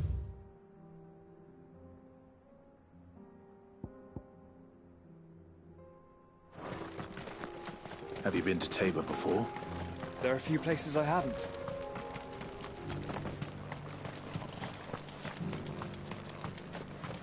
Where now, Joshua?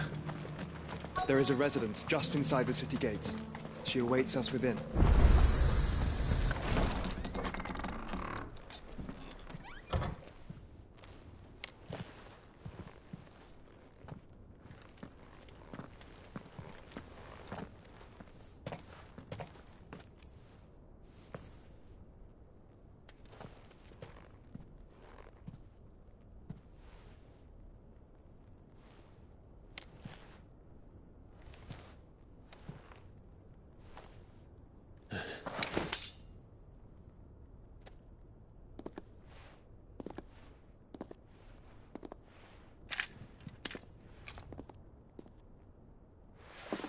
My Lord Marquis, it is an honor.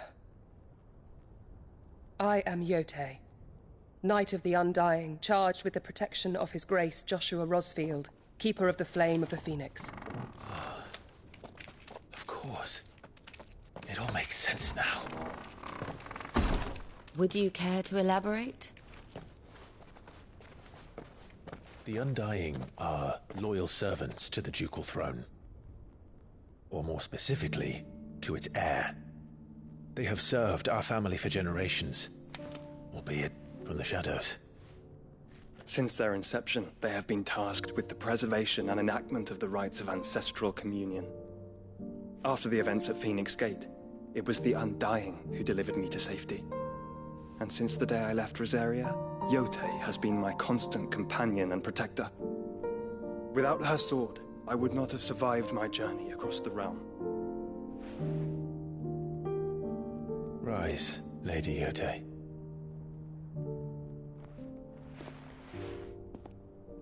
You saved my brother. I owe you a debt I can never repay. I but did my duty. Come now. Tell us what you've discovered. Your Grace. It is as you feared. The vessel we spied off the coast of the Crystalline Dominion on the night of her fall. It was the Einherjar. Beyond any doubt. The Black Galleon. Joshua, the Einherjar is the Royalists' flagship. What business would they have in the Dominion? Upon learning of Waloed's involvement in recent events at Drake's Fang, I sensed the malign influence of Ultima, and bid Yote and the Undying look into the matter. We have reason to believe that the Black Galleon weighed anchor shortly after the fighting began, and set a course due south. For Canva. Then it is Waloeda knights who besiege the cities. What is left of them, yes. And the Black Galleon sails at but one man's behest. Barnabas Tharm.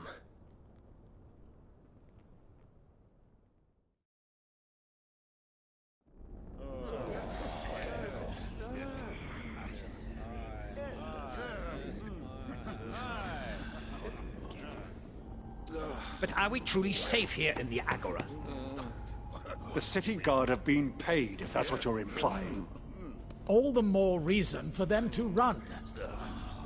Well, you are free to leave, Lord Minister. Markets abandoned, warehouses aflame, blackened hulls choking every port in the capital. Canva is ruined. The realm teeters on the brink of chaos, and all you can think about is commerce! Forgive us. We were not aware Dhalmekia now subsisted on charity. How dare you?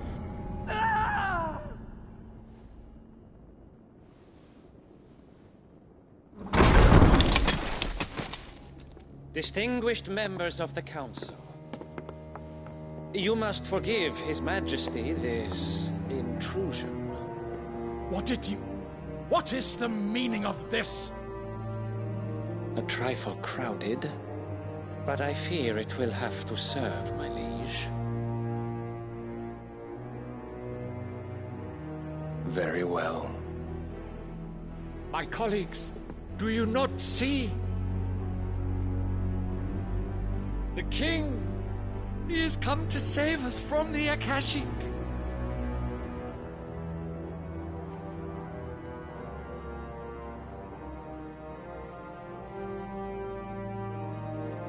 He is a gift from the heavens, divine intervention, our very salvation. And of course, if it is compensation he requires, we would be most willing to negotiate a fair price for services rendered. Fools. Your ignorance unbecomes you.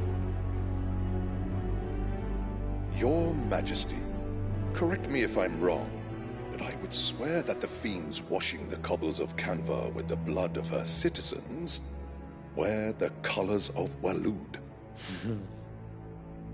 Ha! So you do not deny it.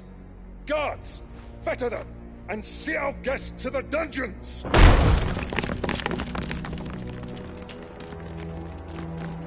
Enough.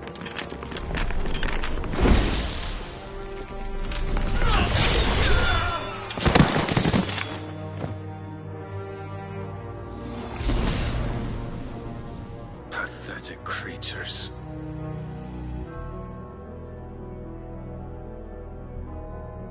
That you should imagine yourselves worthy of salvation. The girl is still here, somewhere in the city. Her consciousness fair dripping with her late father's hubris. A consciousness to which Mythos is inextricably bound and inexorably drawn. See that he is made welcome. Yes, Your Majesty. ethos. Surely the Prince's light cannot have sated you.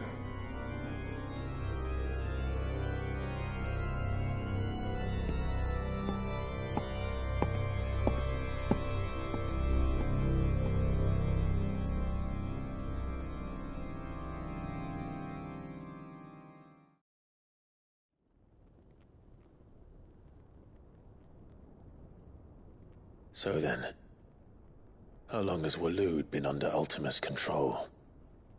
How long indeed? Based on what we know of Barnabas's actions, I would guess some few years, mayhap more. But to what end? What does Ultima want? The tapestry. Show them.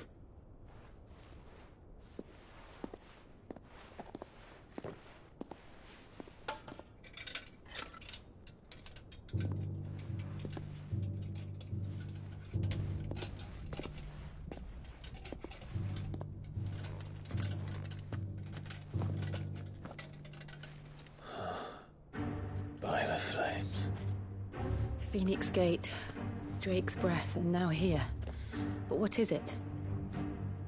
It is old, ancient, even. Naught remains of the faith it represents, save what can be gleaned from the image itself. None could tell me what the one in the apothecary meant, even the Undying. But I believe it may be the key to discerning Ultima's purpose. That figure in the center, the one beneath whom the icons congregate, that I believe to be Ultima.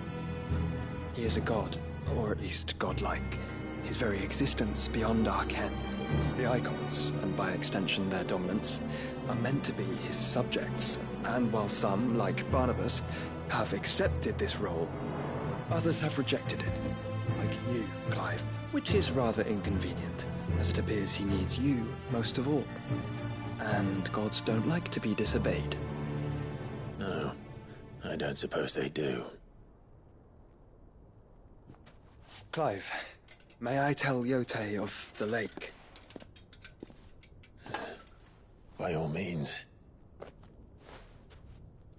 Yote, I will be accompanying my brother to the Free Cities.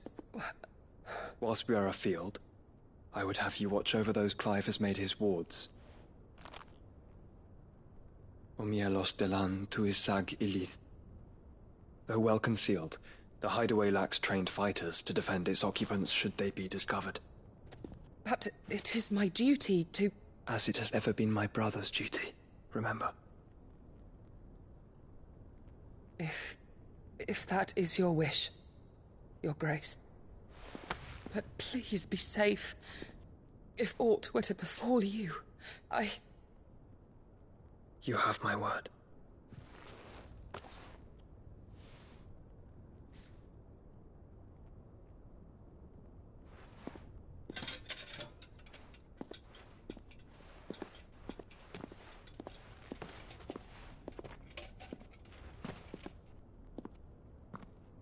Farewell, my lord, my lady. We are in your debt, Yote.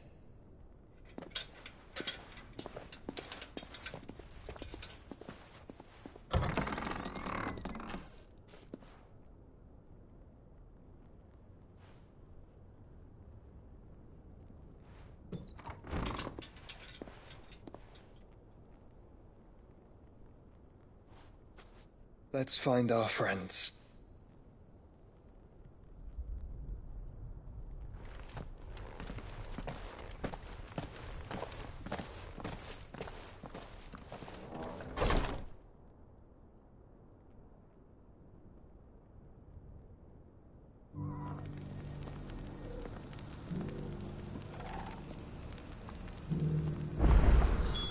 It's plain she cares for you very deeply.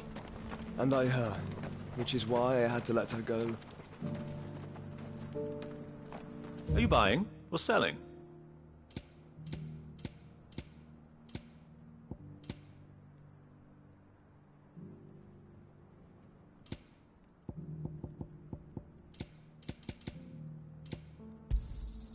Anything else?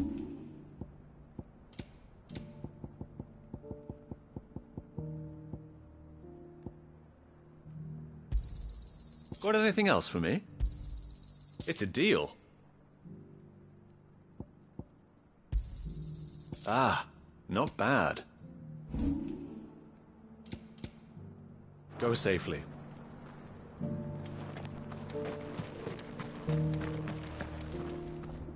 Is that blade for hire, perchance?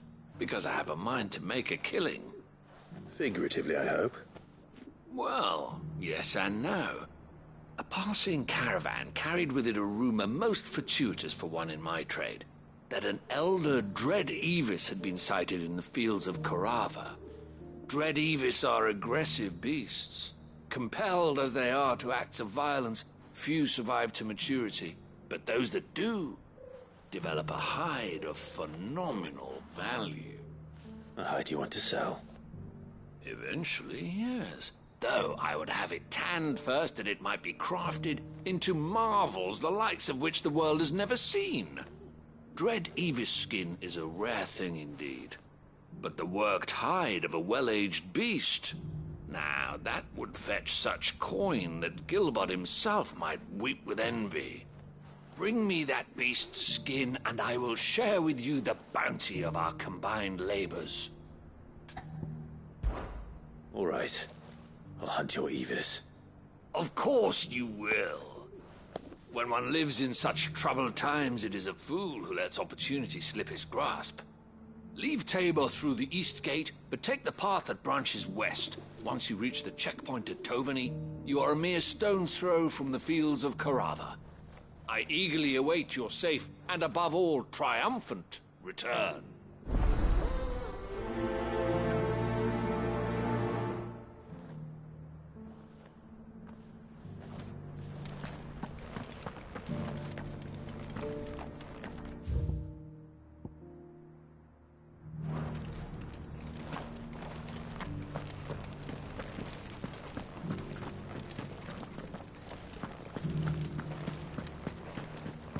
Beneath the flood, yes. How are those new boots treating you? You! Finally. No one was paying me the slightest heed. Is something wrong? At the university, the students would hang on my every word. Sadly, this far from home, I'm just a vagrant greybeard. The university? You're a scholar.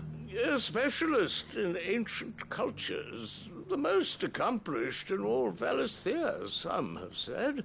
In my heyday, no obstacle could have kept me from my studies. The answers I seek lying just beyond my enfeebled reach.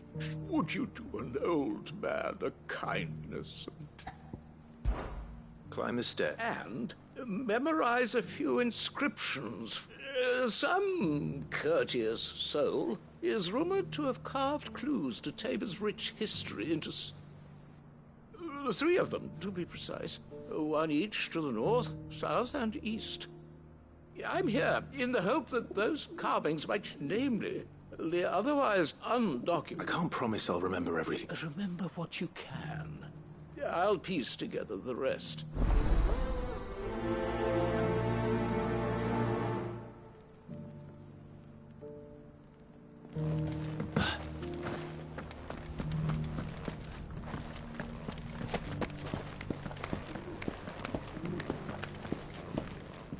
That Cyril fellow's an odd fish, don't you think?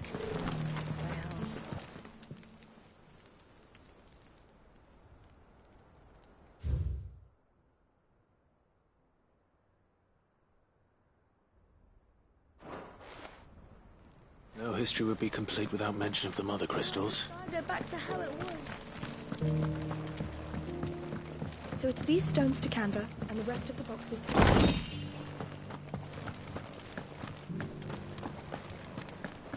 Not a scratch on them. Have you noticed the Elder has been coughing?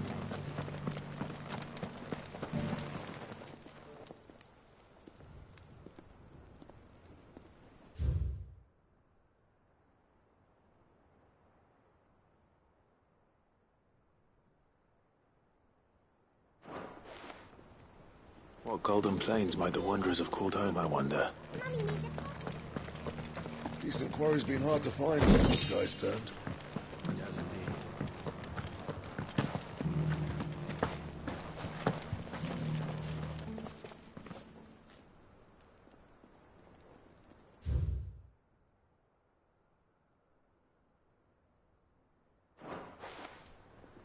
Farmers must have settled here in Tabor. I should speak to the old scholar before I forget everything I've read.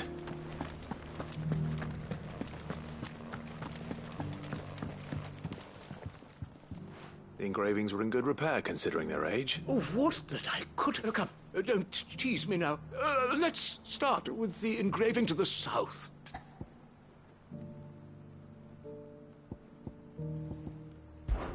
Guardians of the Crystal. The first stones of Tabor. I'm pretty sure that was it. Fascinating. It was... but whatever. Wanderers of the Golden Plains. Lay or... No doubt you're right. There are vestiges. This is proof.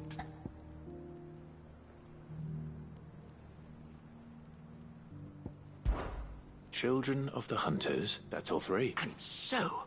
we add primitive 3 engravings. 1 Guardians of the Mother Crystal, Wanderers from across the plains, and little wonder it was so difficult to trace the roots of Tabor's culture. Those roots reached, nonetheless.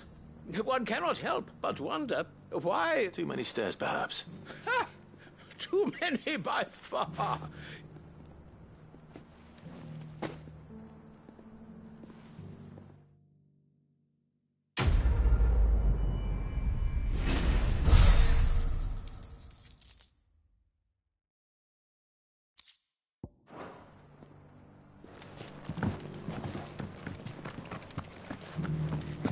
How are those new boots treating you?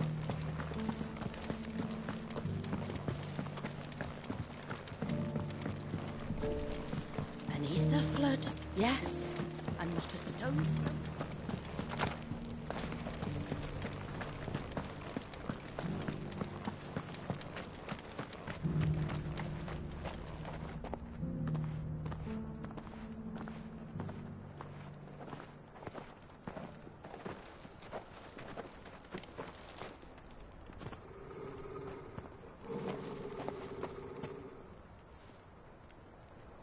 Cyril. How fares the search? Well, Your Grace, my report shall be with you ere long. Ah, yes. Yotei is otherwise engaged, at my behest. And the duty of wardenship? Fulfilled. For as you see, I've been reunited with my first shield. I am Cyril, Knight of the Undying and bearer of the Burning Quill, charged with chronicling the mortal deeds of His Grace, Joshua Rosfield, Keeper of the Flame of the Phoenix, and rightful Archduke of Rosaria.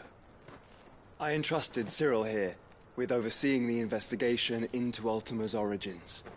Findings from his brothers and sisters afield are delivered here to be collated and catalogued.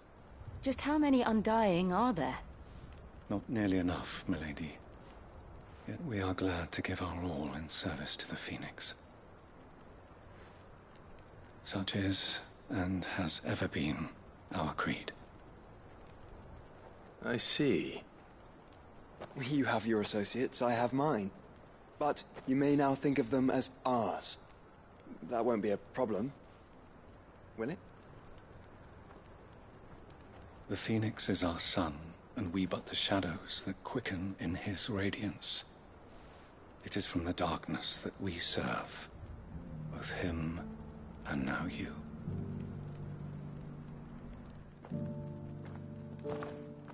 Pray accept this token.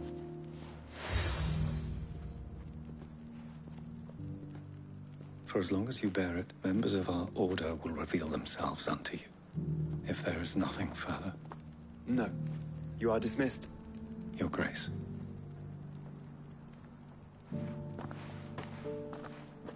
To Canva, then. We'll talk about this later. Cyril seemed very, You certainly keep strange bedfellows, Joshua.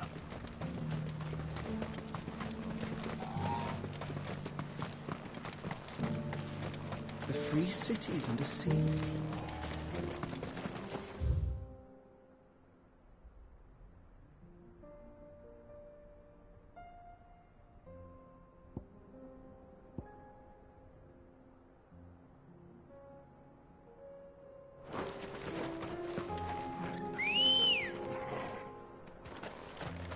Come on. Yeah! Are you sure this is the right way, brother?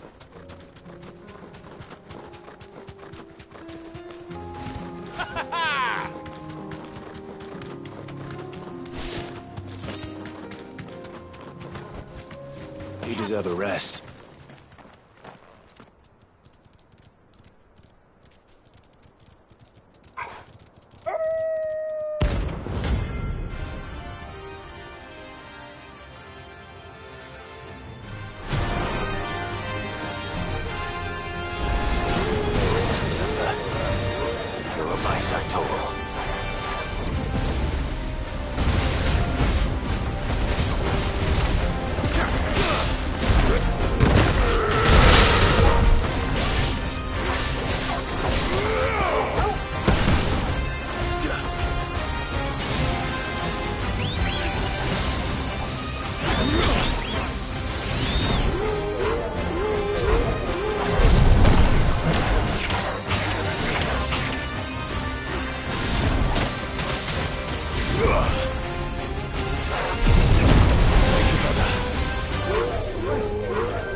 Ambrosia.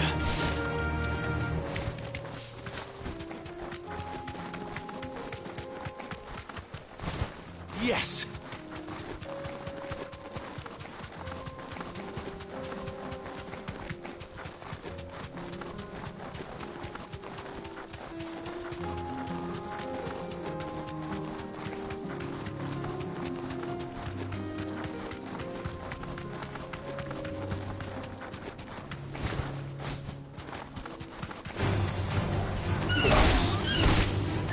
Then let us be rid of them.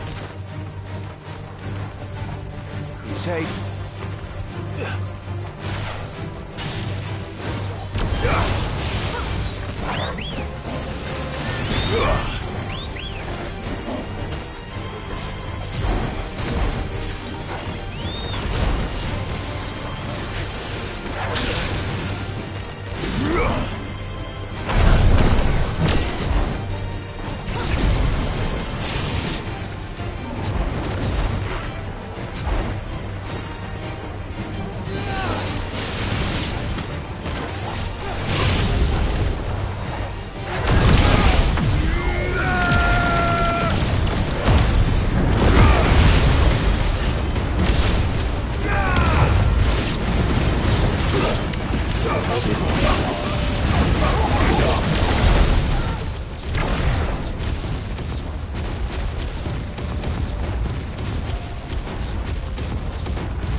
Enough of you, are there?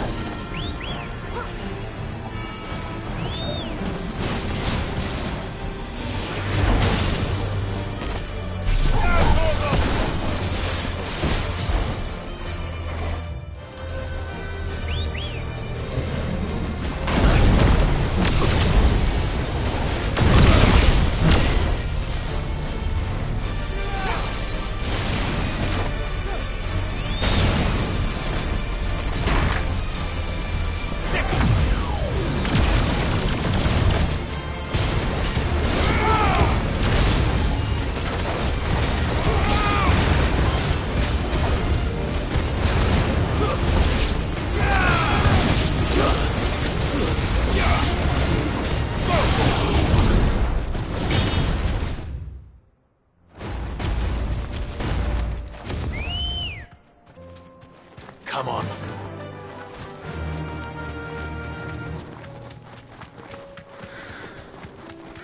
Clive. Smoke. Is the city fallen?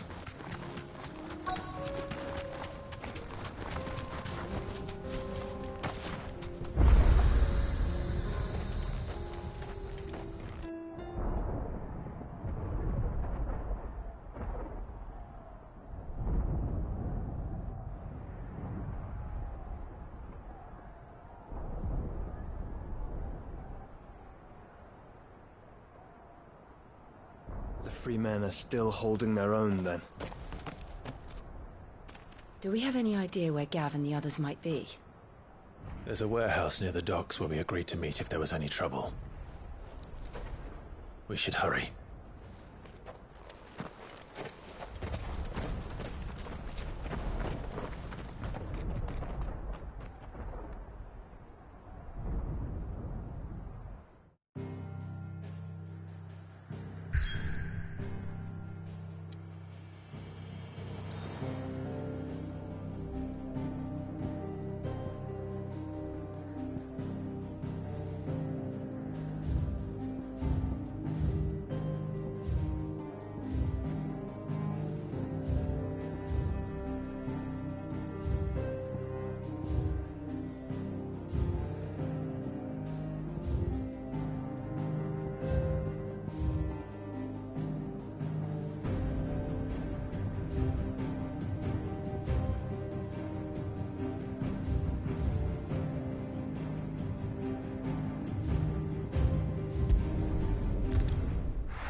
Sounds like thunder.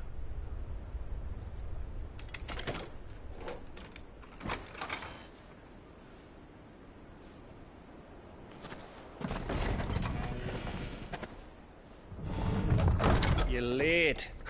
We're starting to think you'd stumbled off a cliff. I seem to recall that was you, Gav. Good to see you. Any trouble on the road? Nothing we couldn't handle. I knew you'd come. Is that who I think it is? Yes. Allow me to introduce my brother, Joshua. Clive's told me all about you. Or even listening most of the time. Name's Midadol, but everyone calls me Mid. My lady. Hey?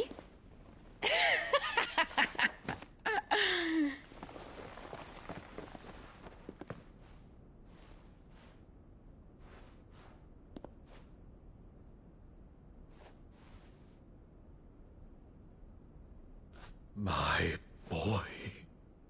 Uncle Byron. It's really you. I never thought I'd see the day.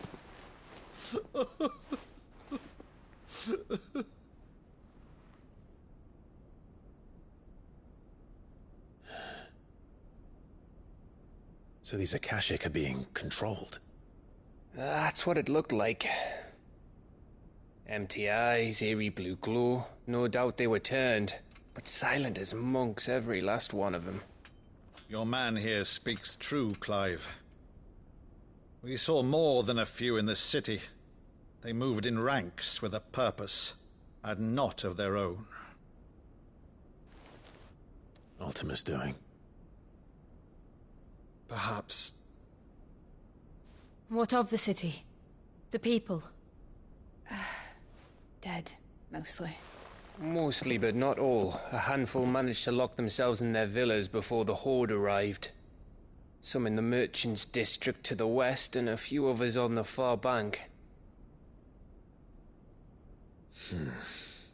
If the Akashic stumble across either hiding place, a few bolted doors won't hold them for long. We need to find them. And quickly. What do you propose?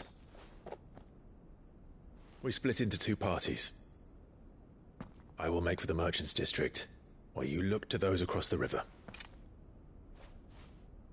Mind keeping an eye on my brother? Not at all. We find the villa and try the servants' entrance. Understood. And what of us? Mid, is she fit to sail? The ship, the Mithril engine could probably do with a few more tweaks. Then you better work fast. Even if we do reach the survivors in time, they'll never make it to the hideaway on foot. You leave that to me. See that Mid doesn't get herself into trouble, would you? Think I can manage that? I'll keep him safe. Looks like you stuck with me, Byron.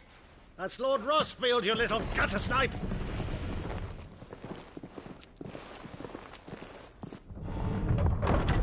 Shall we then? And you keep Clive safe. Be careful. Both of you.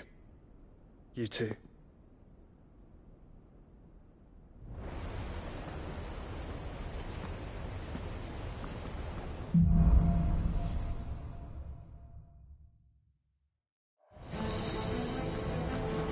All right, Torgal. Let's find those survivors.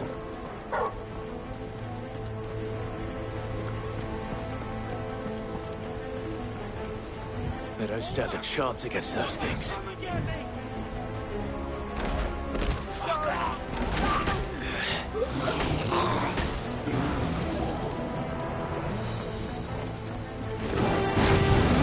They've been routed.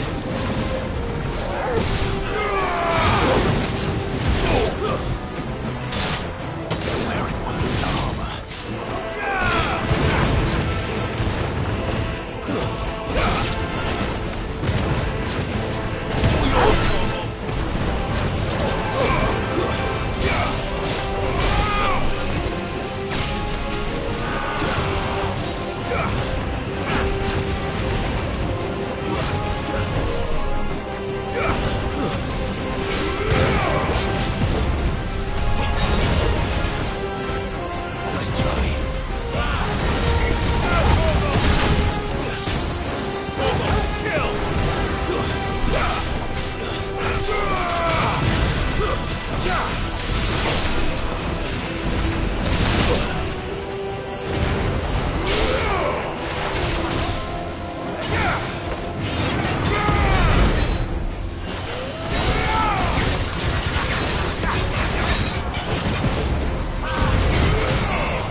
And her Torgal.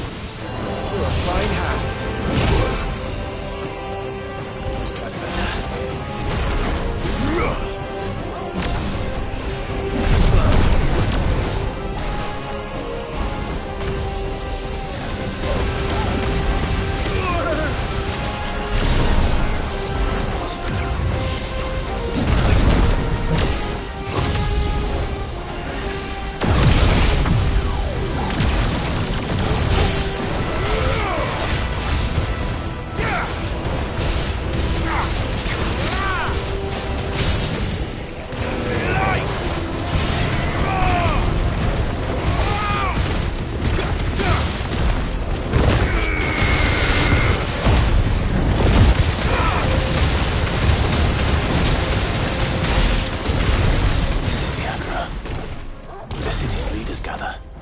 There may still be survivors inside.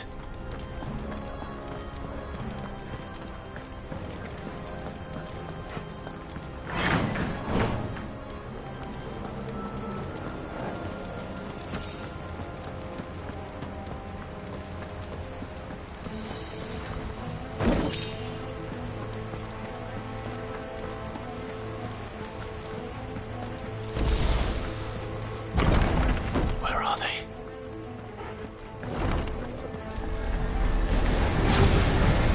These creatures. Does Ultima's rage extend this far? What the hell is going on here? All yours,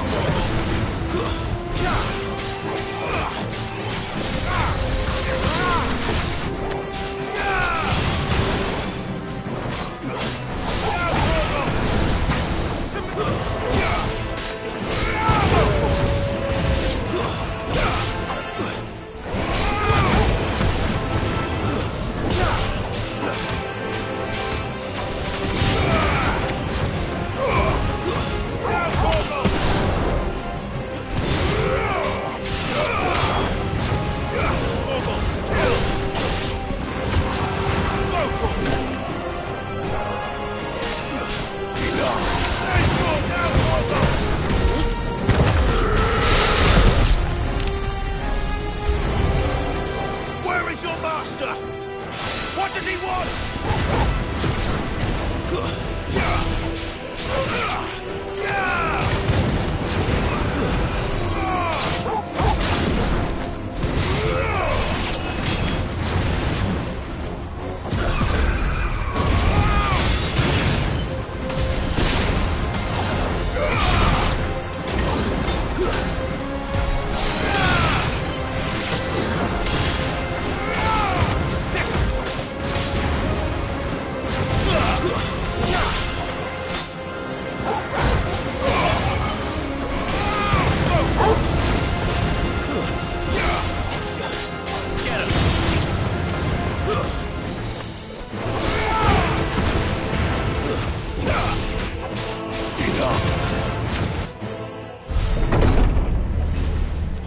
You've caused quite the commotion. But then I would expect no less from you, Muthos. You again. I don't believe we've been introduced. You were in my family's crypt. And now you're here. With an army of Akashic thralls. Manners, Lord Rosfield? They are men, like you and me. Albeit ones unburdened by the wills that drive our kind to madness. They are pure. They are divine. What? And they are all that remains in this once raucous city. You'll pay for what you've done. As you wish. I confess I have been very much looking forward to this. Pardon me this indulgence, Your Majesty. The vessel shall not be spoiled.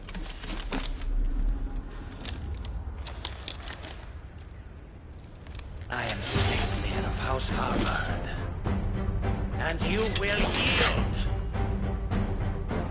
Or not. As long as you don't hold back.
You will forgive me if my performance seems uninspired.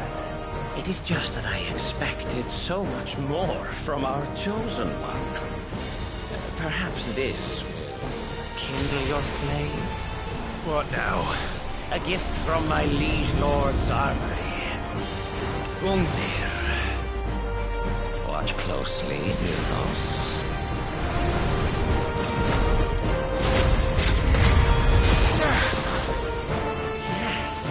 Yes! Too slow.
Actually, I wouldn't.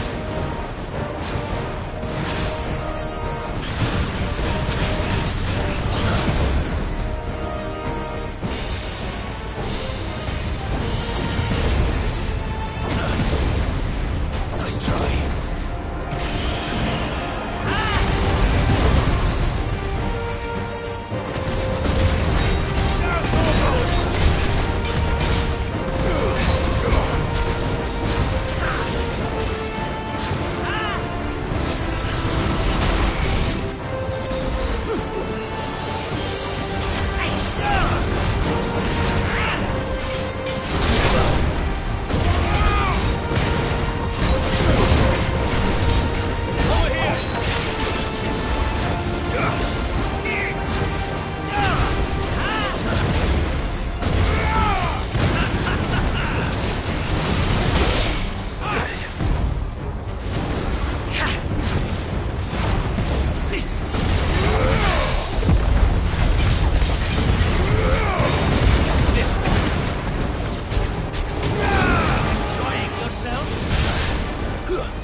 The vessel is strong.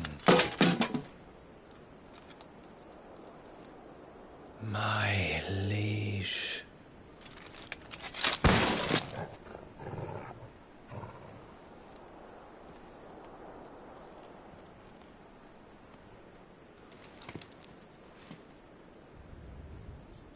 Clive! You're all right. As are you, I see. We are, yes. I'm sorry, but we couldn't save them. It was over before we arrived. Well, you did what you could. I fear we were all too late. What's wrong? Nothing. I hope.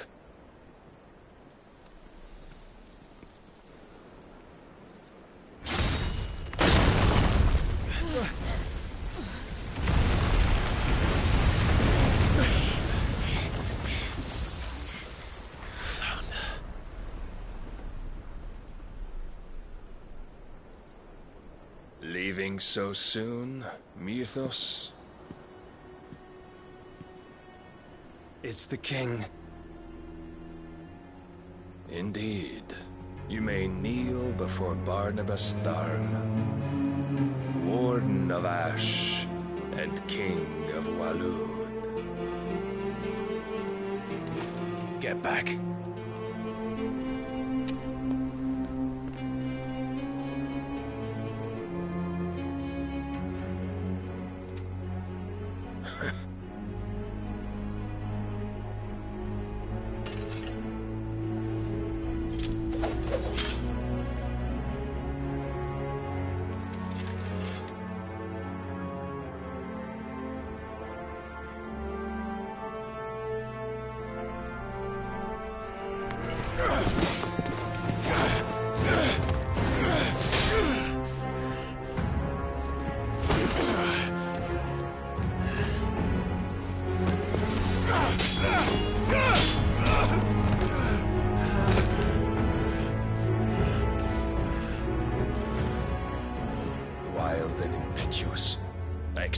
power of the boy who bested my Lord Commander. Yet I see why my master covets you so. The power within you, Mythos. The potential.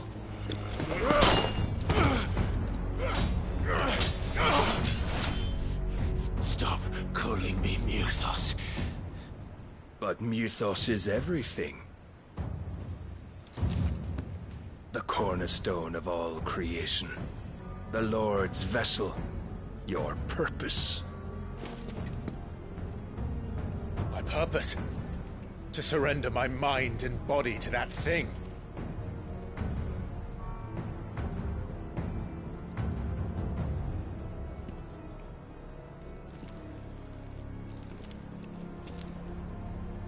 No, Your Majesty. My purpose is my own. I made a promise to my friends, to my people.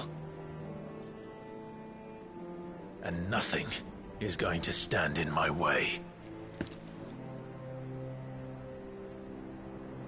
You would allow this delusion of free will to bar your path to greatness?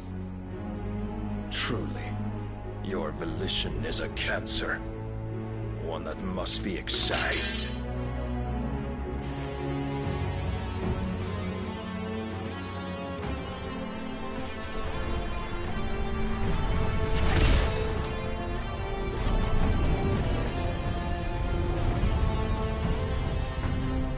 Try it.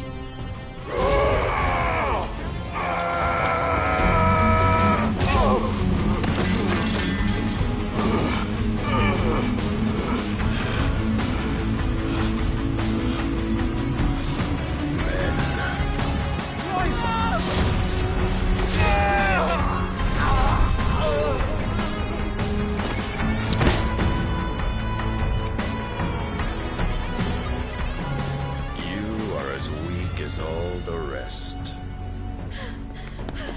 Joshua!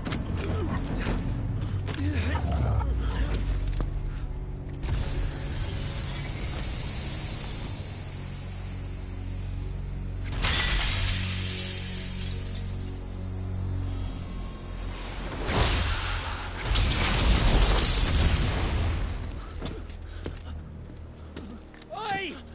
Oi! This way! Hurry!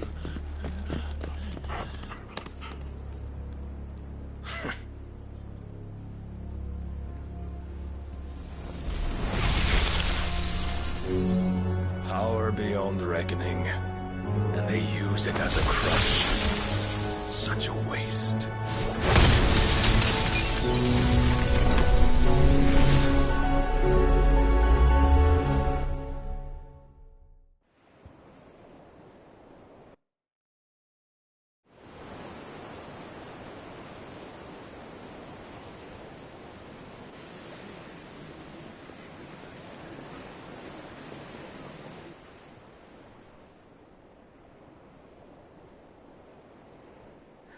Will he be all right? The phoenix can mend flesh, but the spirit must recover on its own. I'm afraid the rest is up to him. This place is remarkable. Outfitting it must have been no small feat. But why go to such trouble? That beauty's belly's filled with wonders the world ain't ready for. If the guilds caught wind of what we were up to, they'd all want a piece. All right? And how is he? Do not blame yourself. He was barely breathing when you brought him here. We would have lost him if it were not for you. No. Barnabas may have severed nigh every sinew in my brother's body. But he made certain the wounds were not fatal. Nigh every sinew? Allow me, your lordship. Don't know what I was thinking, putting you to the trouble like that. 'Tis no trouble carrying comestibles to my ailing nephew. I know, but you've already done so much for us. Pouring your gil into the hideaway and now the ship. I don't want to take the piss. You risked your life. And for what? Some girl you hardly know. Why'd you do it? You got mad or something? I wouldn't go that far. Clive! You're awake, my boy. Oh. All I want to do is help. And the world won't save itself. It was Sid. Your father, who taught me that. Sounds like him. Don't you dare do that again. What of the Royalists? Fucked off, the lot of them, along with the galleon. With the king on board, no doubt. Behind here, I wouldn't sail without him. Clive. Jill didn't come back. What do you mean? She kept the king busy while the others dragged you out. It's all right, Mid. Jill is fine. The ether of her icon endures. And as long as it does, we can be certain she is alive.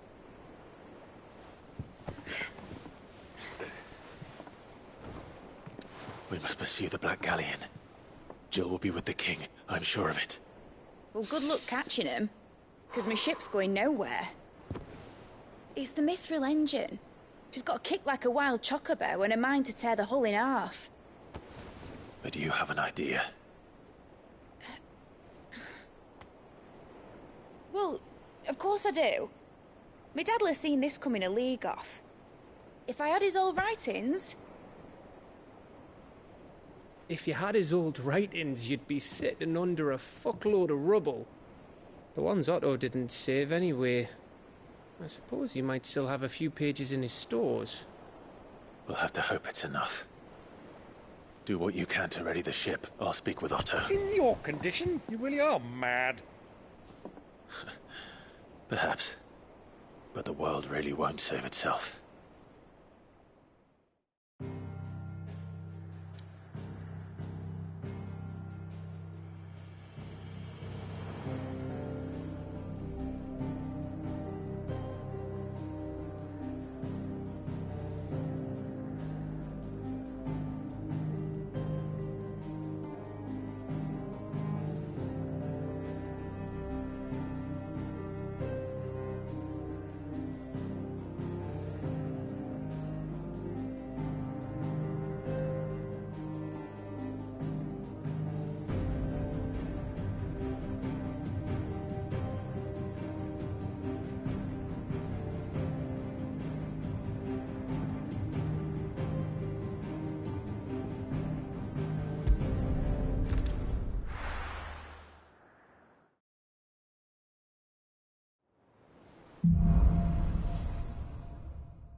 Right.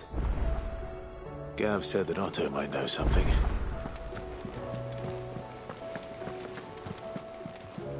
Cole said it was an army of Akashi.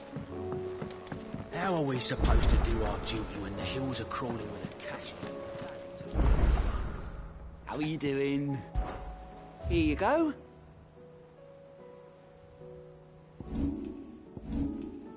Always something in there. Oh, I wasn't expecting you back, Sos. All yours. All done?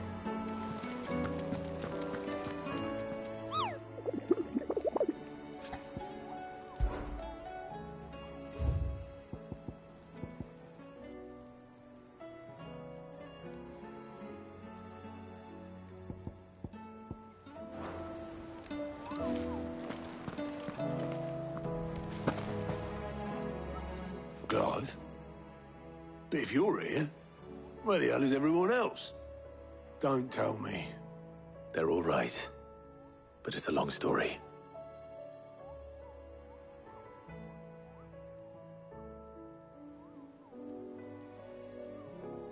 You lot don't do things by halves, do you? Well, at least everyone's still breathing. Now, as for these writings, I'm sorry to say, Clive, but if you had those, you'd be... Sitting under a pile of rubble, I know. But we were able to save a few bits and pieces from the ruins, most of which ended up being used to build this place. The more personal items we gave to the next of kin. In the case of Sid's things, that would have been mid. Then I'll check the workshop.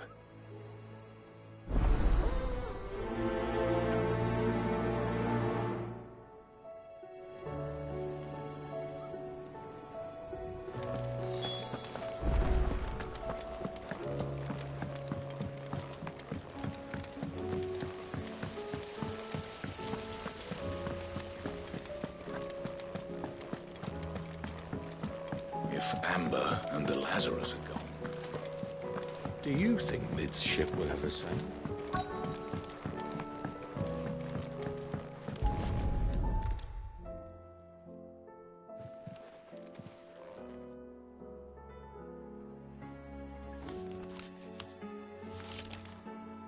This looks like it's from Sid's old diary. And you'll already have read it. I'd better keep looking.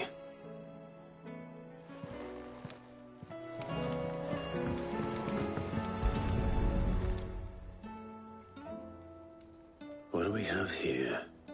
Oh. Sid's pipes. Something tells me Mid won't be needing these.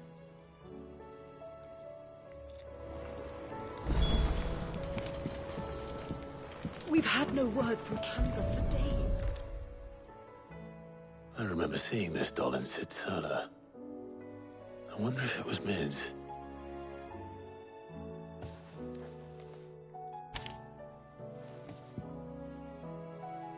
Huh. What's this tucked inside it?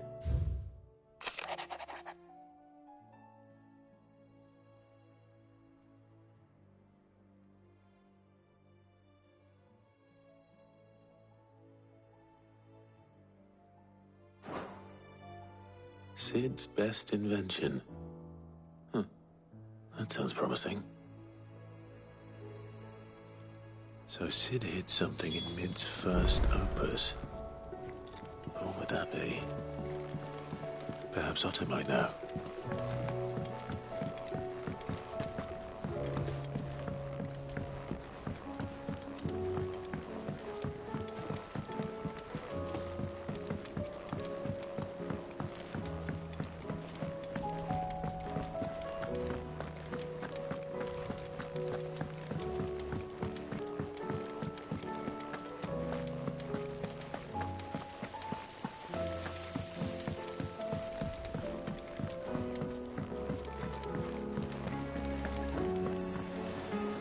Well, did you find anything?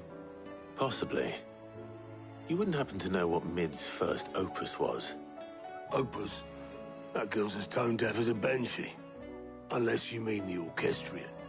She couldn't have been more than, what, 11, 12 when she cobbled that thing together? It surprised us all. Not least her dad.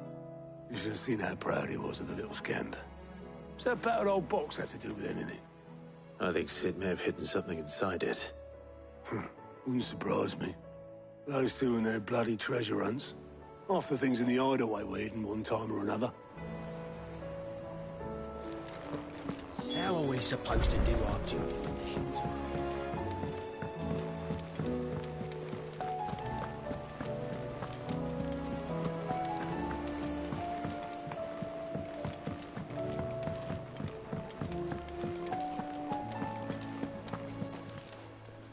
Clive. Thought you knew better. Coin purse weighing you down?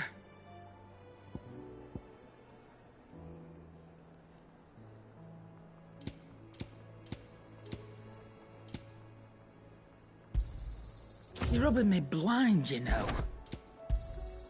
It'd better all be here.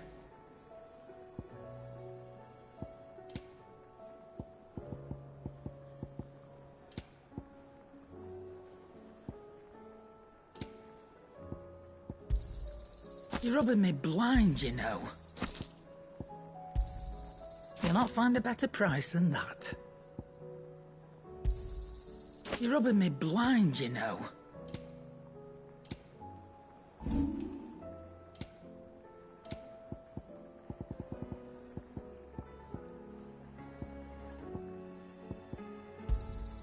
I'll be thankful you got that much. I reckon I can find a buyer. So what do I owe the honour? So, will it be?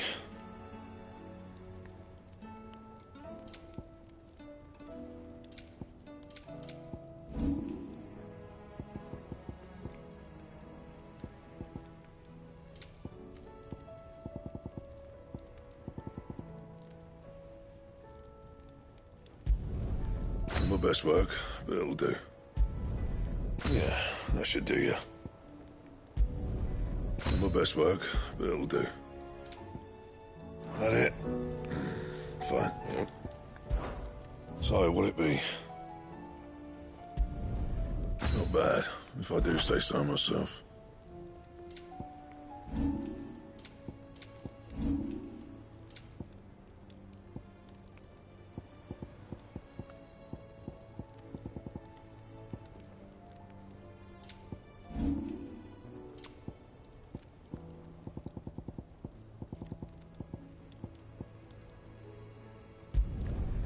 My best work, but it'll do.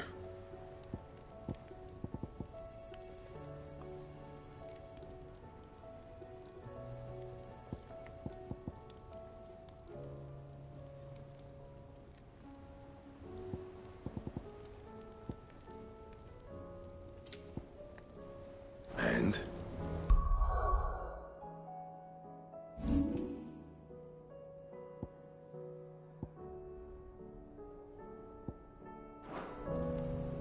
So what do I owe the honour? Not saying Fordian, do you? My best work, but it'll do.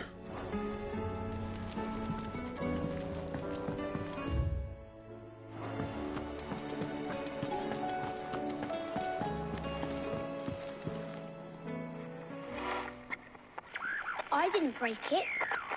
Well, I didn't break it. What didn't you break? Nothing. We didn't break nothing. We definitely didn't break the orchestrion. What's wrong with it? It's broken. Except when it isn't.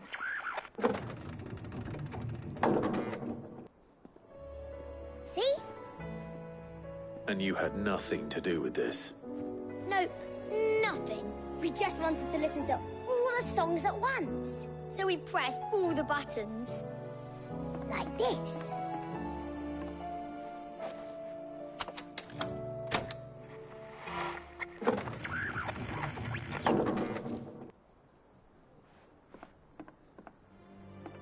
See? All too well. All right, out of the way.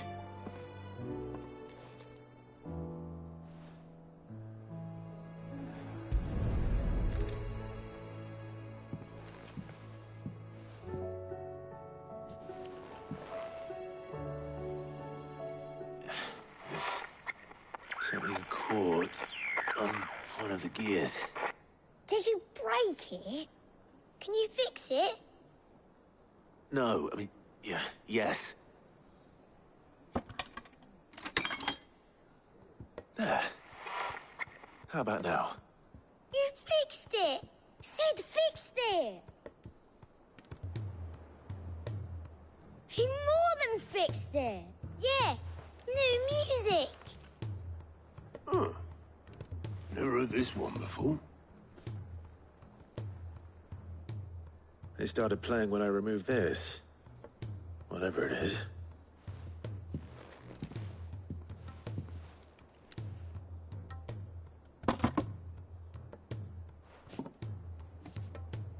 Well, don't look at me. I can tell you it's important, though. Sid showed it to me once and said as much. Said it was the stuff dreams were made of. Let's just hope it's the stuff ships are made of as well. Indeed. Let's see if we can make some dreams come true.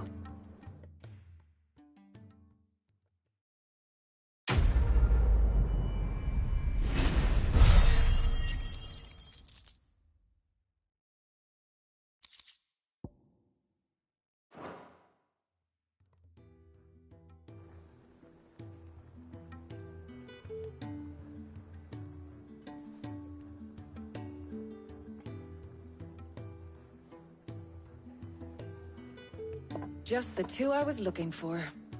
Aye. Who's a patient? Actually, yes. The Crown Prince just left. Dion left? Unless you've another word for stood up and walked off. Yes, left. He did have the decency to leave a message with Obelisk before commandeering one of his dinghies. Should we go after him? No. We're not the Prince's keepers. He's free to do as he sees fit. I'd rather he did so in bed. His wounds are nowhere near healed. Much like yours, I suspect. Otto told me what happened in Canver. What is it with this realm's princes and their aversion to rest? Ask me when I get back. Though I may be sometime. Then at least try to stay safe. And if that fails, try to stay alive, eh?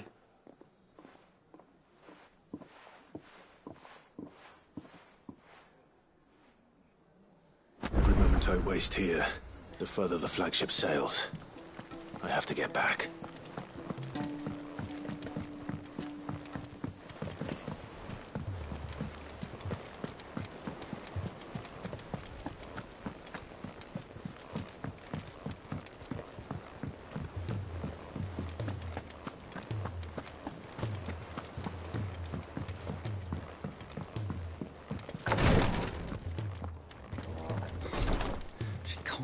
Glory to Griga. There you are. And not a moment too soon. What's happened? Taya's busy working herself into an early grave. Since the arrival of her latest patient, she's refused to stop, even for a moment. I've tried offering to see to him in her stead, but she won't hear of it. Clive, she hasn't left the infirmary in days. She's pushing herself too hard. And if she doesn't rest soon, will you talk to her? Order her to her chambers if that's what it takes. Because if she keeps this up, I fear the hideaway will be without its best physica I know better than to order Taya to do anything. But I'll speak to her. Thank you. I pray you have better luck than I did.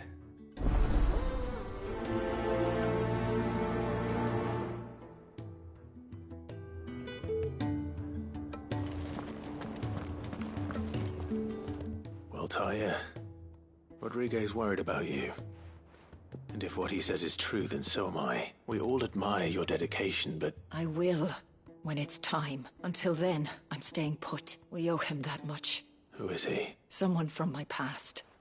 Someone who doesn't deserve to die. It won't be much longer. The crystal's curse has almost finished its work. If I had the tears, I could ease his passing.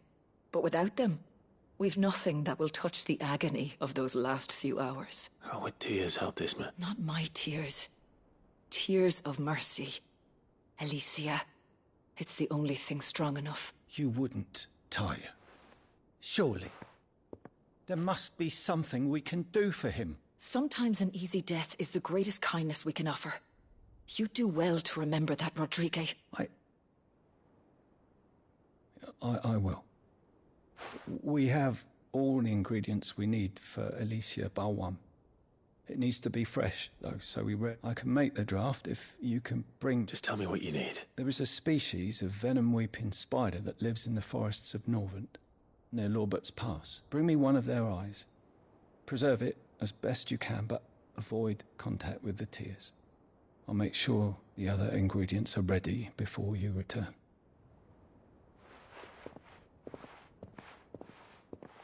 Thank...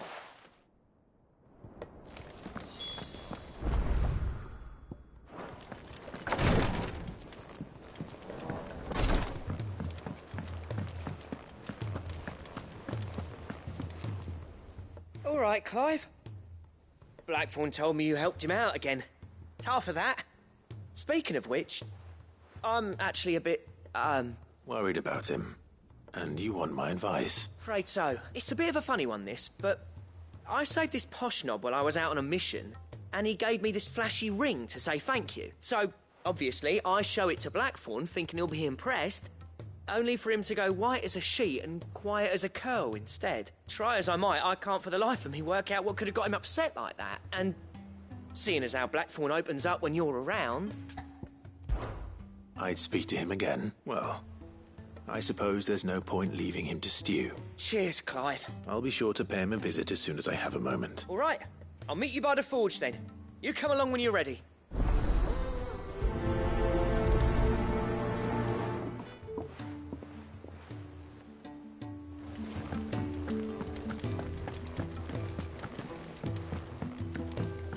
Cole said it was an army of Akasha.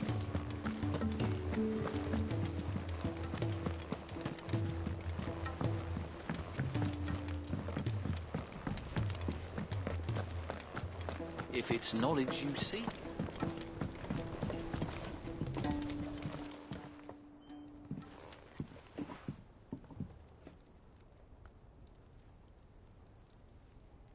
Bloody hell, Clive. Ain't you got better things to do with your time? That remains to be seen. August tells me he showed you a ring, and that the sight of it clearly upset you. Come on, mate. Bottling it up ain't gonna help no one. If it weren't the ring, and it was something I said... It was the ring. It brought back some unhappy memories. Memories of what? There are things we'd all rather leave behind, Blackthorn. And sometimes it doesn't. Is that so hard to understand? Don't be like that. Fine. If it'll get you off my back. That ring you flashed was the work of Zoltan. We apprenticed together. Back in the day. You've never mentioned him before. Why would I? Ain't seen him in decades, and the ring brought it all back. I could tell it was one of his the moment I saw it. Bastard's improved, though. More than I thought possible. That thing's a work of art. So it was a nice ring. It matters, because engraving metal's a nightmare, and I've got no bloody idea how he managed it. The fact is, I couldn't make anything even half that detailed. So what? You're an armourer, not a jeweler. I'm the Hideaway's master craftsman. I'm not stealing a living at some backwater village forge. My armour keeps you lot safe, and my swords keep you dangerous. As far as I'm concerned, every swing of my hammer's another blow struck in the name of our cause. So I put my heart and soul into my work, because the Cursebreakers deserve better than second best, and I refuse to be shown up by the likes of Zoltan. Very well. Why don't we go and pay him a visit? Learn his secret. I doubt he'd be too happy to see me. Then just this once. Make peace with being second best. Swallow your pride. And focus all your energies on the task at hand, keeping the Cursebreakers armed and armored. Provided you can do that, you'll hear no complaints from me. But if you can't... What'd you say, Blackthorn? You know he's right, and it's not like you'll be going alone. All right. Magic. So, where do you reckon old what's-his-name is then? In Dravozd, my old village. He won't have left. He's the chief. Dravozd, eh? That rings a bell. Not far from Tabor, right? Just north of the fields of Carava. Got that, Clive? Meet us at Dravozd as soon as you can, yeah? And I'll make sure Blackthorn don't get cold feet. Good luck with that.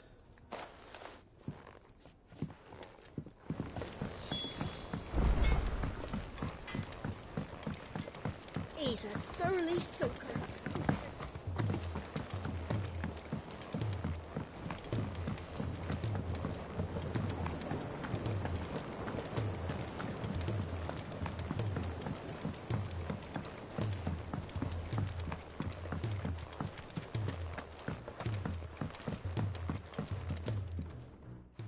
Sid, do you recall the flowers I had you bring back to the yard? Vaguely. Is something wrong? I'm afraid so. I was able to get most of the Morganbeards to take root, but they rarely flower. I fear the soil here does not agree with them. However, I believe I have a solution. I can't wait to hear it. I'm going to marry the Morganbeards with Morbles. I know, but hear me out. Morbles are possessed of a highly choleric temperament. The fire which drives them appears to be maintained by an abundance of nutrient-rich ether drawn from their environs. I believe that by grafting a Morble vine to a Morganbeard, The appendage's wealth of vigor-inducing nutrients might well stimulate the flower to bloom. The endeavor, I assure you, is scientifically sound. I simply need a vine to prove the theory. And all you need is a single vine from an ordinary morble. That is correct. A single vine. As for the morble, I fear ordinary may not suffice. But, as luck would have it, a most extraordinary specimen is rumored to haunt the swamps of Rosaria. Why, a notice concerning this very creature was only recently posted on the hunt board. How timely. Well, I shan't keep you any longer. I know you have much to do.